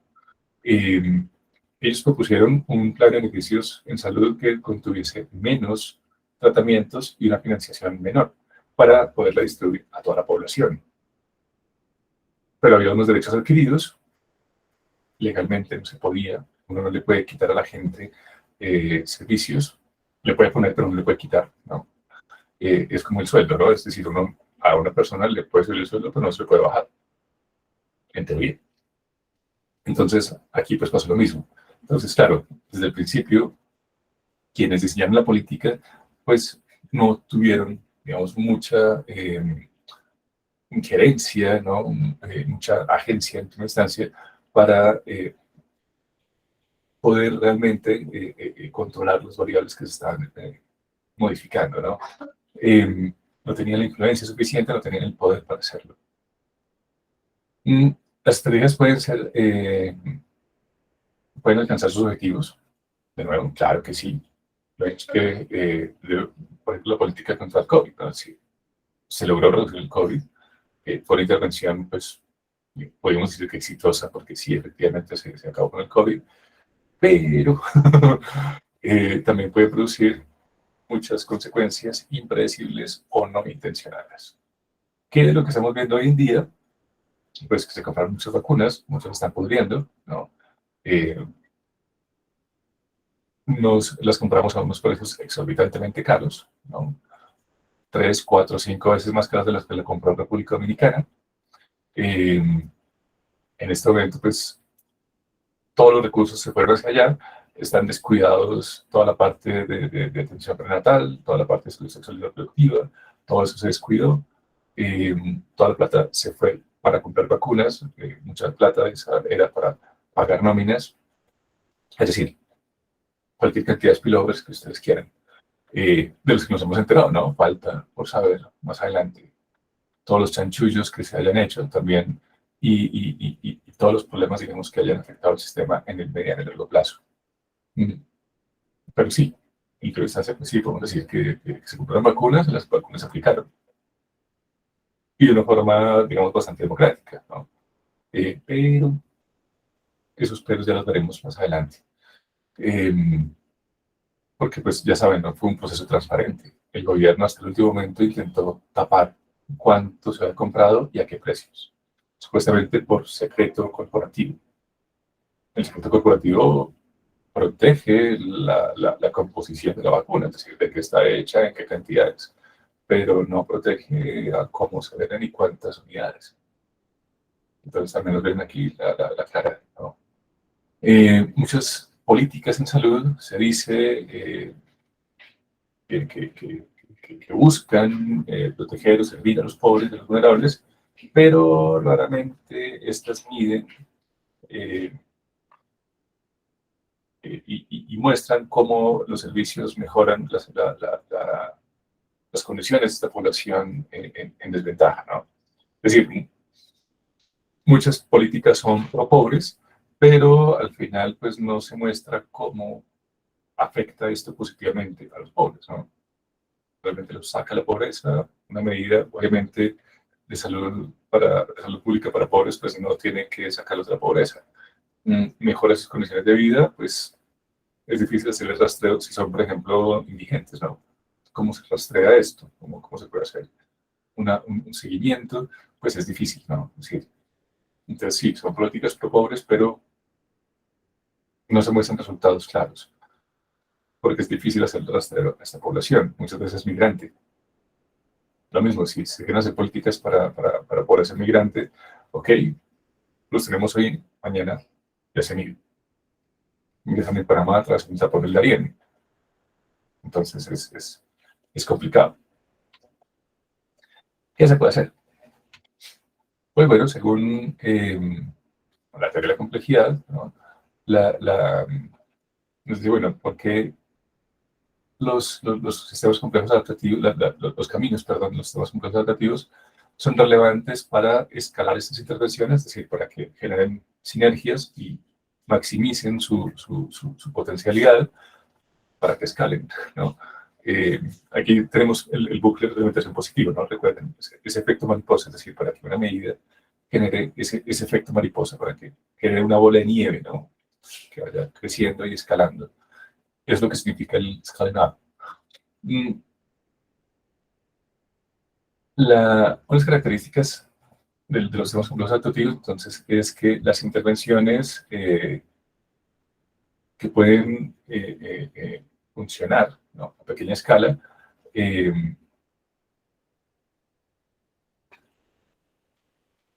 las características de investigación o hechas para un solo país, que también es algo que nos dice este paper, pues no pueden ser simplemente replicadas en otro lugar o en otro país o en otro contexto a gran escala, ¿no? Es decir, hay un problema y es que lo micro muchas veces es distinto a lo macro, no solamente en tamaño, sino también en características, ¿no? Es decir, muchas veces intervenciones micro que funcionan para una población no necesariamente significa que funcionen para todo un país, para toda una sociedad, ¿no? La,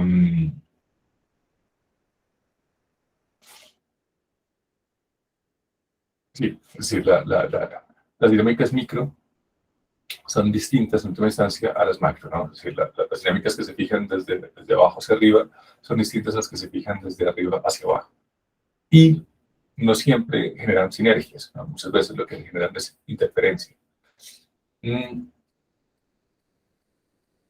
Otra característica de los sistemas complejos adaptativos es que el control sobre los comportamientos de las comunidades y los proveedores es muy limitado en el mundo real, ¿no? Por eso siempre queremos incluir todas las variables posibles dentro de un modelo de simulación para ver, pues, tener esas características del mundo real en nuestro modelo. Siempre se nos va a escapar algo, siempre va a haber elementos que no podemos meter, ya sea porque no se pueden medir o porque no tenemos muy claro cómo funcionan, pero la idea aquí es obviamente tener más, ¿no? Y eso lo controla la simplificación, ¿no? En la simplificación lo que queremos es tener menos, aquí lo que tenemos es, lo que necesitamos es tener un conjunto mucho más grande de variables y de parámetros para poder determinar mejor cuáles son los posibles enrutamientos o hacia dónde va a escalar el sistema, hacia nuestra meta o hacia todo lo contrario, ¿no? Aún las intervenciones simples involucran intervenciones sociales complejas, ¿no? Eso también es algo que es importantísimo y es que siempre que hemos trabajado en comunidad, las relaciones en las comunidades siempre son complejas, es decir, las comunidades todas tienen una historia, todas funcionan como sistemas complejos, es decir, tienen un par de pendants, tienen unas relaciones, tienen unos agentes que son más preponderantes que otros, es decir, tienen unos clusters, unos hubs que es importante tener presente. Por eso se hacen los análisis de redes, para mirar cómo funciona la red social en las comunidades antes de la intervención de la comunidad, para mirar, bueno, cuál es la forma de intervenir en esa comunidad. Pues no solamente es llegar a la comunidad y decir, oiga, tenemos un programa de salud pública, traigan a sus niños, los recibimos mañana, los martes y miércoles de 8 a 10 de la mañana, y eso termina en noviembre, entonces apúrenle. No funciona. No, hay que conocer la comunidad, hay que saber cómo llegar a la comunidad, para esto hay que analizarla. A partir, nos dicen ellos, bueno, de modelos pipa o de modelos, por ejemplo, de red, ¿no? Entonces, de nuevo, una intervención simple, pues una campaña de salud oral, digamos que intente mejorar, digamos, el aprendizaje, generar, digamos, pedagogía en cuestiones de general, hasta las intervenciones más sencillas, que yo pensaría, bueno, a toda la gente le interesa que sus niños eh, eh, eh, sepan cómo cuidar su suelo rural. Además, pues si nos van a regalar elementos de aseo, pues chéverísimo, porque pues somos muy pobres y pues la plata del mercado pues muchas veces no podemos dedicarla a comprar dentífrico o a renovar cepillos, ¿no? Entonces, pues si nos van a regalar esto, pues aún mejor, ¿no? Entonces, es lo que pensaría, digamos, uno como profesional, ¿no? Aquí es un ganar-ganar. Es decir, a mí me pagan por esto, el Estado está ejecutando los presupuestos que tiene y esta gente ahora es un beneficio. Todos ganamos, lo más probable es que todos vengan y todos colaboren. Muchas veces eso no pasa. La gente no va, no le interesa, no tiene el tiempo. De pronto hay algunas dinámicas en el barrio que no permiten que una gente pase ciertas calles, ¿no? Las fronteras invisibles que se veían mucho en las comunas, en Medellín, cosas de esas. ¿Y por qué pasa? Pues porque no sabemos a qué comunidad vamos a hacer la intervención. Entonces, de nuevo, las intervenciones más simples necesitan tener involucrar las comunidades y pues para esto pues toca conocer las comunidades. Efectos mariposa, ¿no? Pequeños estímulos pueden producir cambios gigantescos o todo lo contrario. Intervenciones que se gastan una cantidad de recursos, que mueven una gran cantidad de personal, muchas veces terminan teniendo un efecto muy pequeño, ¿no? Vamos a ver un ejemplo de la primera, más adelante, una intervención que se hizo en Uganda, un caso chéverísimo. Y, bueno, esto lo vemos todo el tiempo, es decir, o sea, vemos muchas veces que se hacen unas campañas muy grandes y que pues el efecto pues, es mínimo. Traigo corazón un caso en África de ayuda humanitaria, en Haití, por ejemplo. Es nuestra África aquí en América Latina, ¿no? Tenemos una gran cantidad de donantes, ¿no? Que llevan comida, que llevan medicamentos a estos países. Y pues claro, son intervenciones muy bien intencionadas que resuelven problemas de hambre, resuelven problemas, digamos, de atención sanitaria en el corto plazo, pero muchas veces lo que se ve es que en el mediano y largo plazo esas intervenciones muchas veces generan más dependencia y más problemas. ¿Por qué? Porque creo que eso lo hemos visto en clase. Muchas de estas donaciones de comida, pues claro, para la población es buenísimo, pues le llega comida gratuita, pero muchas veces lo que hace es destruir los circuitos comerciales de los productores locales.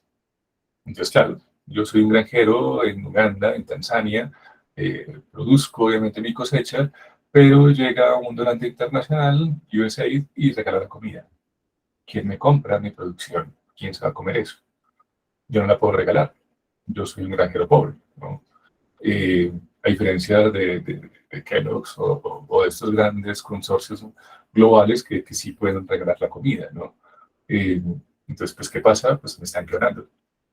Entonces, para la segunda ronda de donaciones, pues yo voy a ser uno de los receptores porque me quebraron, ¿no? Entonces, yo voy a ser de esa población pobre que se está muriendo de hambre porque pues no pudo vender su cosecha, no le pudo pagar al banco el crédito, tuvo que entregar la tierra y pues ahora está en la mendicidad por culpa de Kellogg's y sus ayudas humanitarias. Efecto bola de nieve.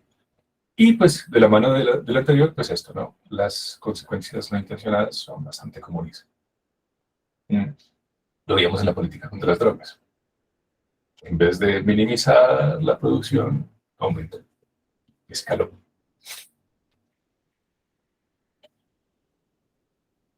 Consecuencias parecidas. Entonces, ¿qué es lo que causa la complejidad de los sistemas? Es decir, ¿por qué se dan todas estas dinámicas ¿no? tan contraintuitivas, ¿no? Tenemos entonces que considerar pues, algunos elementos de los sistemas complejos, es decir, cuáles son las características de los sistemas complejos para que causen estas complejidades. Una, pues obviamente es la diversidad. Esto creo que ya también lo habíamos mencionado un poco. Una característica de los sistemas, no solamente también el gran número de agentes que hay involucrados, sino su heterogeneidad, ¿no? En los sistemas de salud pues tenemos varias características dentro de estos agentes, dentro de estos elementos componentes, ¿no? Es decir, no solamente a nivel sectorial, sino también a nivel de organización. Unos son públicos, otros son privados.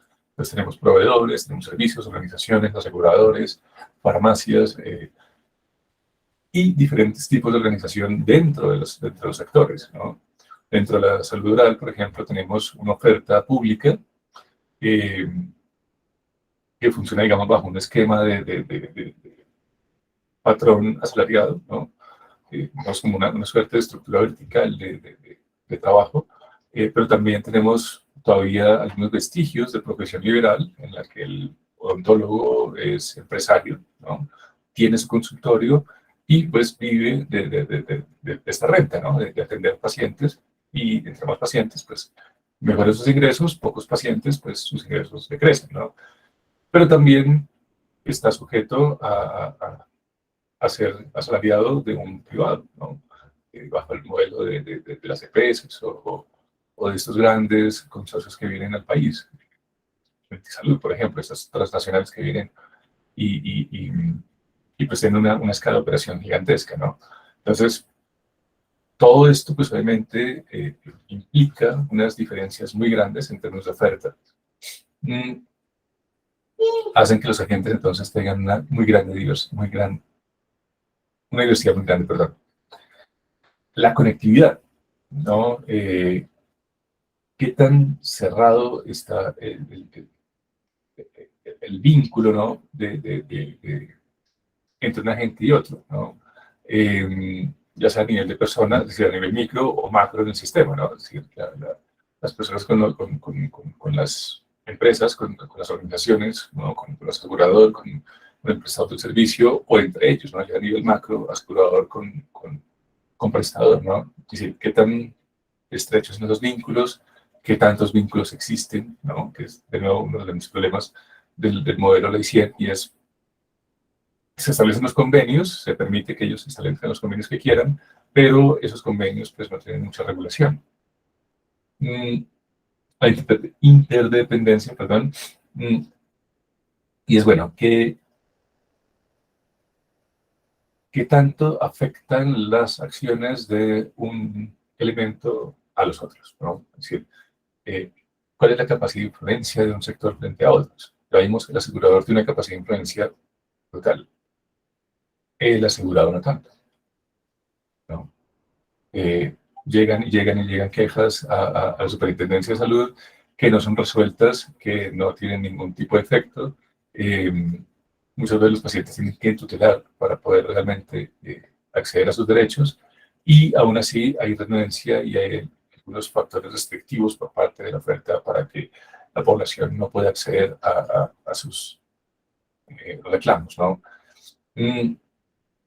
Y pues por última instancia el aprendizaje, ¿no? La capacidad de adaptarse, de aprender, de crear nuevas estructuras, de emerger hacia nuevos estados de fase, es una característica de los sistemas complejos.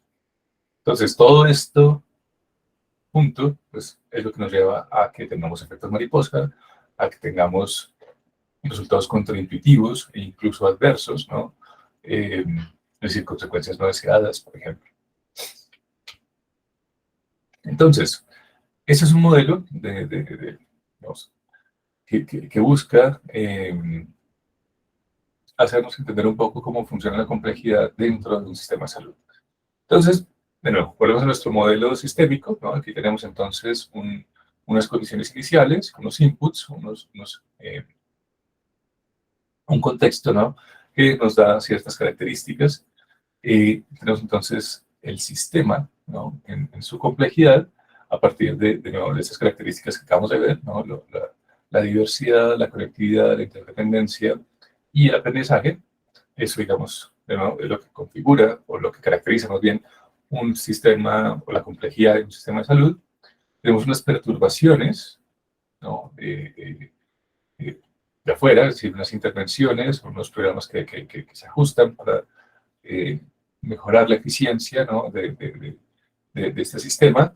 Y ese sistema, pues ya sabemos, entonces, existe con un propósito y es producir unos outcomes, ¿no?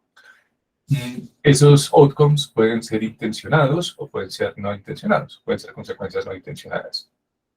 Es decir, dentro de los resultados de la operación del sistema, de la función del sistema, vemos entonces que puede producir lo que realmente se pretendía que produjera, ¿no?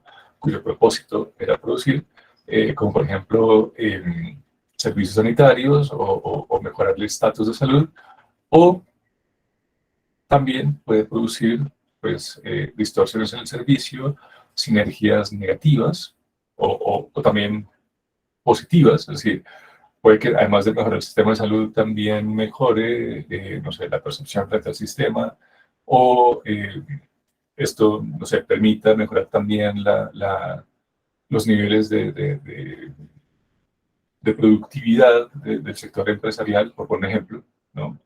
Tenemos entonces gente más sana, por lo tanto también más productiva y por lo tanto también tenemos más crecimiento económico, ¿no? Algo que no se, digamos, no estaba previsto dentro de los outcomes del sistema, pero que a partir de las sinergias, pues puede ser una consecuencia no intencionada, pero sí deseada, ¿no? Es decir, podemos tener un colateral que pues sea positivo para todo el mundo. O puede producir insostenibilidad, que es lo que nos pasa a nosotros, ¿no?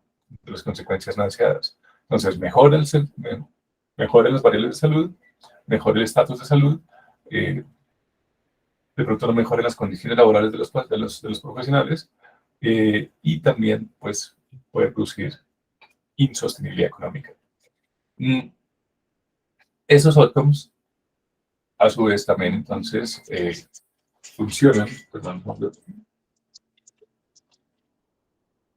también funcionan entonces como elementos perturbadores del sistema que también hacen que el sistema tenga que actualizarse y que también tenga que responder a esas características a partir de esto.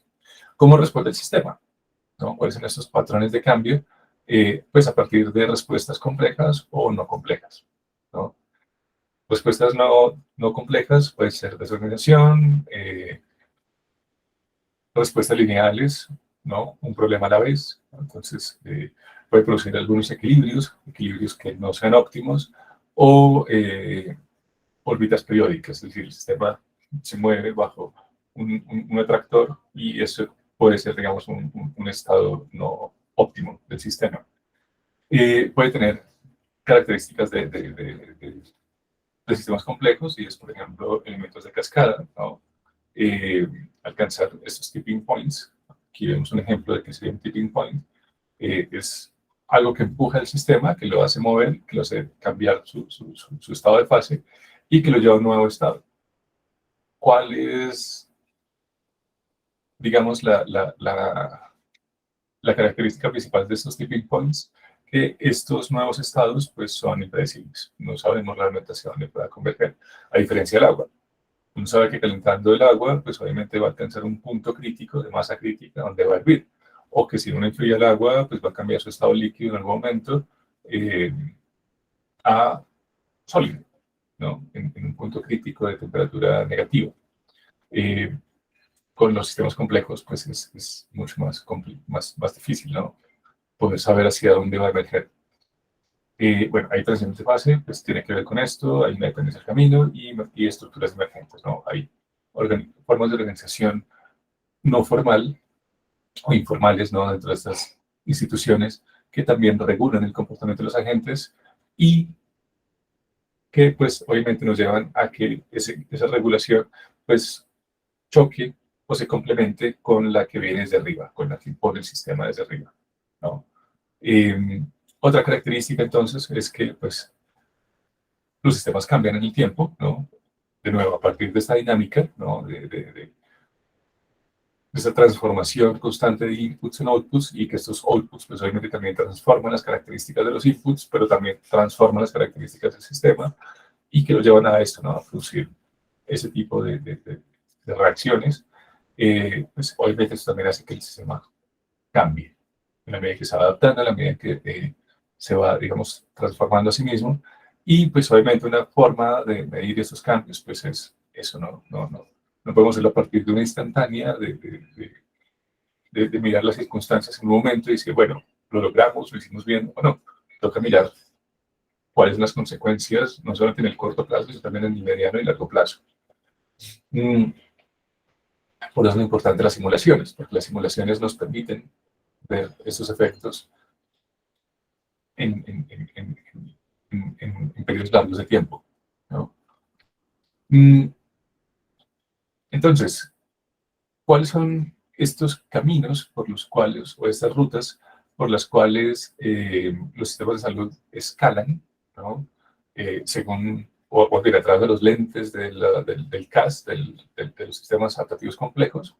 Pues bueno, según este artículo de Lidia Paina y David Peters, eh, serían tres elementos característicos, ¿no? Mm, Primero que todo, el feedback. Ya digamos, esto lo tenemos más claro, creo, espero, por lo que hemos visto en clase. Vamos a entrar más en esta parte del path dependence.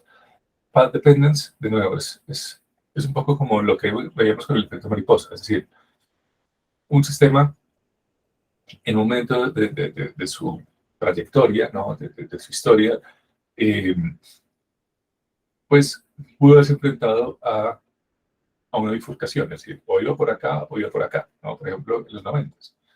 En los 90 pues había una gran cantidad de modelos, ¿no? de referencia para ejecutar. Teníamos el modelo gringo de aseguramiento privado, ¿no? Teníamos el modelo, digamos, cubano, que era el de aseguramiento público, que era más o menos seguir con lo que estábamos, pero monopolizar todo en el Estado. Es decir, más o menos seguir con lo que estábamos, que también es una opción. O movernos hacia un sistema mucho más mixto, ¿no? Ahí tuvimos una encrucijada, es decir, tuvimos que escoger cuál era el camino y por ese camino nos fuimos. Obviamente eso ha producido una serie de transformaciones en todo el modelo de seguridad social. Entonces es eso, es decir, o sea, lo que nos dice esto es, bueno, hay que mirar cuáles son las condiciones iniciales del sistema y hacia dónde ha derivado, ¿no? Ese es el path dependence, ¿no? ¿Cuáles son estas rutas por las que se va el sistema y que pues, nos llevan al resultado actual? Eso tiene otro nombre y es historia. ¿Cuál es la historia del sistema? Si entendemos la historia del sistema, pues es mucho más fácil poder decir, bueno, esto funciona, o esto ha funcionado, esto no ha funcionado. Eh, Se escogió esta ruta por esto y esto, de pronto no fue la mejor decisión. Se podría probar, digamos, intentar adaptarnos a esa encrucijada que hubo acá, y en vez de irnos por B1, irnos por B2, qué sé yo. Otra cosa es que los sistemas complejos son redes de escala libre. ¿Qué significa esto? Que independientemente del tamaño de una red, en los sistemas complejos, una cosa importante, los sistemas usualmente también son modelados a partir de redes porque, pues, como te decía, pues un sistema es una red, ¿no? Es decir, es un conjunto de elementos que están articulados entre sí.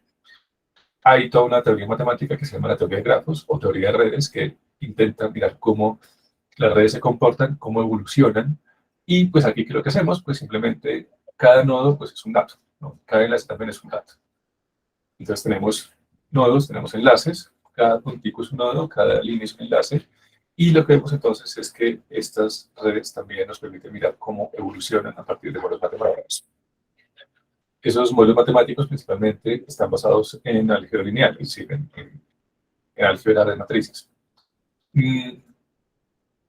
Ahora bien, dejarlo de lado, ¿qué es lo que queremos ver acá? Pues bueno, por un lado, cómo evolucionan las redes, quiénes son los elementos que determinan el comportamiento de la red, ¿no? Cómo se establecen comunidades dentro de la red, cómo fluye aquello que nos interese, no sé, un virus, un recurso, una innovación dentro de la red, cómo se distribuye entre todos los nodos, qué es lo que está haciendo que no se distribuya entre todos los nodos, por ejemplo, ¿no?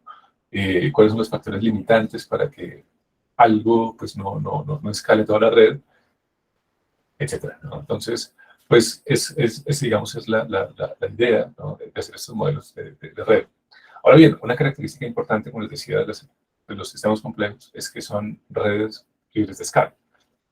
Es decir, por más grande o más pequeña que sea la red, es decir, por mucho que varíe la escala, las redes complejas tienen una característica y es que mantienen su conectividad, su grado de conectividad. ¿Qué significa esto? Que en las redes complejas, de nuevo, por más grandes que sean o más pequeñas, siempre hay unas características que van a primar. Y es, por ejemplo, el hecho de los 6 grados de libertad.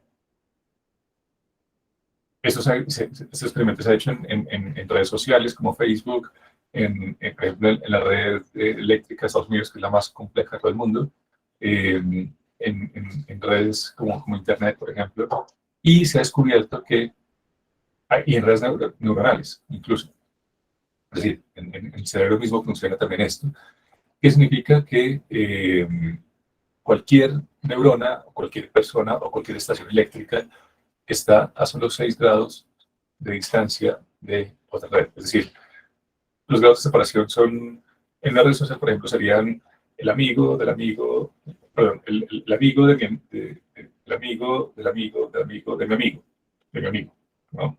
Es decir, 6 grados de separación es a cuántos nodos estoy yo, por ejemplo, este nodito, voy a poner mi lápiz, a cuántos grados estaría, por ejemplo, este nodito de este, por ejemplo, ¿no? Entonces, claro, uno diría aquí, bueno, pueden ser menos, ¿no? Esos 6 grados son en promedio. Entonces, aquí vemos que está a 1, 2, 3, 4 y 5 grados de separación, ¿no? Es decir, necesita pasar por 5 enlaces, perdón, por 5 nodos, perdón, para llegar a este otro nodo. Entonces, claro, esta es una red pequeña, pues ustedes ven aquí máximo habrá unos 50 mal contados, ¿no? Nodos. Eh, si ustedes se fijan, por ejemplo, Internet o Facebook, que tiene millones, perdón, de abonados, esas características se repiten. Es una cosa interesantísima. Eso es lo que significa la conectividad, ¿no? El hecho de que cada uno de nosotros tenga 5 amigos y que sus amigos además tengan amigos, no que seamos una isla en mitad del océano, sino que obviamente cada uno tenga sus conexiones, implica que yo, Bernardo Ferreira, estoy a 6 grados de separación en promedio, más o menos, no sé, de personajes como Trump, como Obama, como el rey Carlos III, como Putin, por ejemplo, qué sé yo, ¿no? Estoy a un amigo de un amigo de un amigo de un amigo de un amigo de cualquiera de esas personas. Es un poco, ¿no?, low-minded, ¿no? Pero es una característica de estas redes. Entonces, ¿qué es lo que nos permite hacer este tipo de análisis? Pues bueno, encontrar esto, ¿no? ¿Cuáles son estos elementos que vinculan, por ejemplo, acá o acá o acá? Identificarlos en una red social, por ejemplo, nos permite, pues obviamente, hacer intervenciones mucho más eficientes en las comunidades. Estos elementos que acabo de señalar tienen un grado de centralidad importante, ¿no? Es decir, si ustedes se dan cuenta, en la red no importa mucho si uno está arriba, abajo, a la izquierda o a la derecha, ¿no? Lo que importa es la centralidad. Las medidas de centralidad, entonces, pues pueden ser, como en este caso, con cuántos otros nodos tiene conexión, eh, o, por ejemplo, en este caso,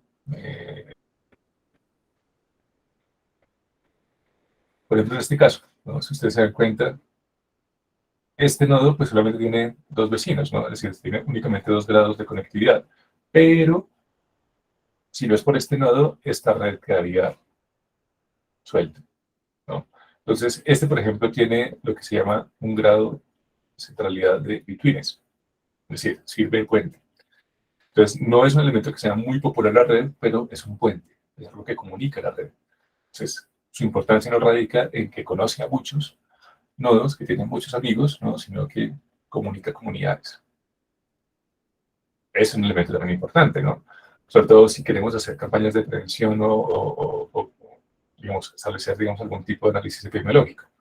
Más que, no sé, el grado de importancia en las redes, lo que nos importa es esto, ¿no?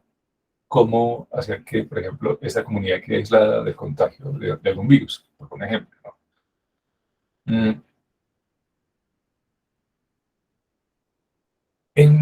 Bueno, y Y bueno, las tradiciones básicas, que bueno, ya les comentaba ahorita, ¿no? Es decir, tienen que ver, por ejemplo, con cómo cambian los estados de un punto de vista cualitativo a otro, ¿no? Me voy entonces con la intervención. Tenemos entonces aquí bueno, una característica de estos bucles de retroalimentación, ¿no? Por ejemplo, las trampas de pobreza son bucles de retroalimentación positivo. ¿Por qué? Porque tenemos entonces cuatro elementos: la enfermedad o la mala salud, la desnutrición, la pobreza y la exposición a riesgos de salud.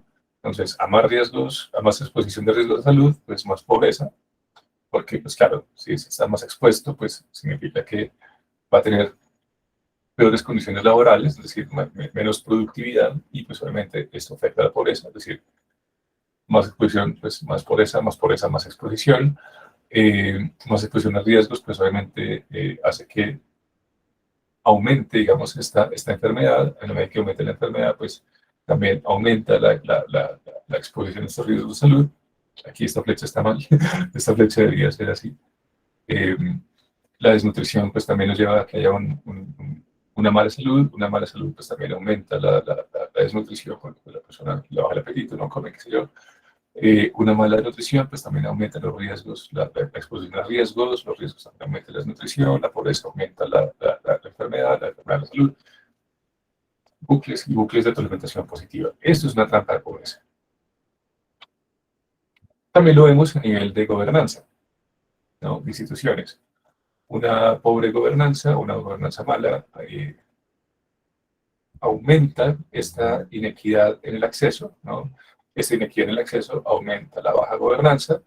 Una baja gobernanza aumenta la escasez de recursos. La escasez de recursos, pues, aumenta también la baja gobernanza. Esta baja gobernanza también disminuye, ¿no? La calidad del servicio, la baja calidad del servicio también aumenta la pobre gobernanza, la baja gobernanza, mala gobernanza más bien, y así, ¿no? Entre todos, pues hay sus bucles, ¿no? Uno aumenta, el otro también aumenta, y así. Y eso también escala. Es lo que decimos que es escalamiento, ¿no? Tenemos entonces este modelo de demanda por inmunización, que es de nuevo lo que hacemos con los mapas mentales, con los bucles de retroalimentación. Ahora bien, ya se nos está acabando el tiempo, quiero pasar entonces al ejemplo que les comentaba. Había un problema en Uganda, que tenía el Johns Hopkins en ese momento, y era pues un problema con las madres gestantes, ¿no? Hay entonces un problema de cobertura en la atención prenatal, de cobertura moderada, ¿no? En la atención prenatal había una atención poco cualificada para la parte del parto, ¿no? Y una muy alta mortandad materna en los partos, ¿no? Entonces, se tenía que, por muchos años, pues estuve entrenando, supervisando y mejorando la oferta para los esfuerzos, digamos, en este ámbito, y educación pública con muy poco efecto. Es decir, hubo una gran cantidad de gente que se formó, que capacitaron para estas tareas, ¿no? Para pues, aumentar, digamos, la habilidad digamos, de las parteras y los parteros, ¿no? De aquellos que atendían, los ginecobstetras o de las personas que atendían los partos, que de pronto no eran profesionales. ¿Qué se hizo? Pues bueno, se organizó un equipo de investigación con las comunidades y los proveedores para entender mejor este mercado de la salud, es decir, cómo esta oferta y demás de servicios se estaba llevando a cabo, y pues diseñar una intervención. Esto fue lo que hizo Johns Hopkins. ¿Y qué fue lo que encontró? Pues bueno, identificaron algunas restricciones en los resultados, en el desempeño más bien de este mercado de la salud, y es que pues se necesitaba una mayor cobertura en el transporte, ¿no? Y en esa medida pues se necesitaba descubrir esos costos de transporte de las madres para que pudieran ser atendidas, ¿no? Y también se necesitaba entonces cambiar la estructura de incentivos de los trabajadores de la salud. Entonces, como vemos acá, tenemos un problema, y es no hay cobertura, es decir, las madres no se hacen atender. Cuando se hacen atender, pues están atendidas por personal no cualificado, y esta combinación, pues en sinergia, está produciendo una alta mortalidad infantil. Se atendió el problema durante muchos años únicamente a partir de este elemento, ¿no? Se creía que la mortalidad infantil únicamente dependía de que pues las madres estuviesen en buenas manos, ¿no? Lo cual, pues sí, es una condición necesaria, pero no es suficiente. ¿Por qué? Pues porque las madres no iban. Es decir, a pesar de que había cambiado, había mejorado la calidad de la atención y el servicio, las madres seguían no yendo. ¿Por qué? Pues eso fue lo que encontraron en la investigación. Y es que pues, les salía caro desplazarse de donde estaban a los centros de salud, ¿no? ¿Por qué? Pues porque principalmente son comunidades rurales, y en el caso de Colombia también lo experimentamos, ¿no? Ir desde la vereda hasta el centro de salud es una distancia grande. Son comunidades rurales pobres, no tienen los recursos para esos desplazamientos, y pues eso qué significa, pues una falla en el acceso a la salud. Entonces, bueno, se identificaron algunos recursos que no eran visibles, se destaparon, ¿no? Algunos recursos que eran, pues, hombres con motocicletas, ¿no? Es decir, hay muchos moteros en la región, y pues esa fue, digamos, la solución que encontraron. ¿Qué se hizo? Pues bueno, que estos señores que tenían motocicletas fueran a recoger a las señoras embarazadas y las llevaran a los centros de salud. Entonces, las mujeres embarazadas eran transportadas del centro de salud de Nkon, en el distrito de Kamui, en Uganda, y eran llevados entonces a estas villas, ¿no? de estos centros de salud, ¿no? Donde pues, recibían toda la atención y la capacitación, ¿no? Pues para obviamente llevar a buen término sus partos. Encontramos estas dos fotos, ¿no? Los grupos de discusión aquí bajo la sombra del árbol, ¿no? Con mujeres embarazadas en la villa Kidera, en el distrito de Camuy, y este fue el rastreo que se hizo. Entonces, esta fue una intervención, digamos, de muy corta duración. Aquí tenemos datos de cómo desde noviembre de no sé qué año hasta septiembre del año siguiente, pues el grupo de control y el grupo de intervención tuvieron exactamente las mismas características, ¿no? Es decir, tenemos datos de dos comunidades, de dos villas distintas. En una se aplicó la intervención, que es la línea azul, que es la que ustedes ven acá. ¿Y la intervención en qué consistió? Consistió en darle un voucher a los motociclistas, a estos señores con moto. Se les daba un voucher para que pudiesen reclamar mercados, ¿no? Únicamente en los centros de salud. ¿Qué significa eso? No se les daba plata. Con esto se obligaba a que, pues, obviamente tuvieran que estar yendo y viniendo al centro de salud, es decir, que hicieran estos circuitos, ¿no? Entre más vouchers recolectaran, pues, obviamente, mayores mercados o asistencia recibían, ¿no? Y, por otro lado, pues, también se le daba un pequeño subsidio a los trabajadores de la salud en base a los servicios previstos, ¿no? Entonces, entre mejor atención le prestaran a las madres gestantes, pues recibían más vouchers, ¿no? Es decir, entre mejor calificados resultaran a partir de las evaluaciones que hacían las señoras gestantes, ¿no? Pues reciben entonces también vouchers. Entonces, con esto se pretendía solucionar los problemas con la intervención, ¿no? Es decir, por un lado, se aumentaba el acceso, ¿no? Vía estos desplazamientos pagos, ¿no? Y por otro lado, pues también se pretendía pues, mejorar la calidad del servicio a partir de estas evaluaciones. Esta es la estructura de incentivos. De nuevo, recuerden ustedes el modelo del iceberg. Esto, sí. Es a partir entonces de la estructura de incentivos, del cambio de los valores, del cambio de los comportamientos que se logran los mejores apalancamientos, ¿no? Una intervención que no fue muy, digamos, costosa, que estuvo muy bien pensada, que realmente pues, consideró las características de la población.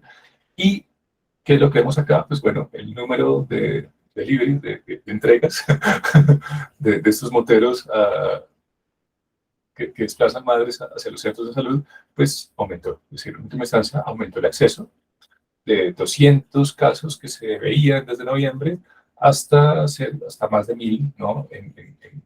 Solamente en 2 meses, ¿no? De diciembre, enero y febrero, vemos que la cifra aumenta en más de un 500%. Una cosa astronómica. Escalonamiento, scaling up, efecto mariposa, crecimiento exponencial. Los sistemas complejos siempre reaccionan así, crecimiento exponencial, o así, ¿no?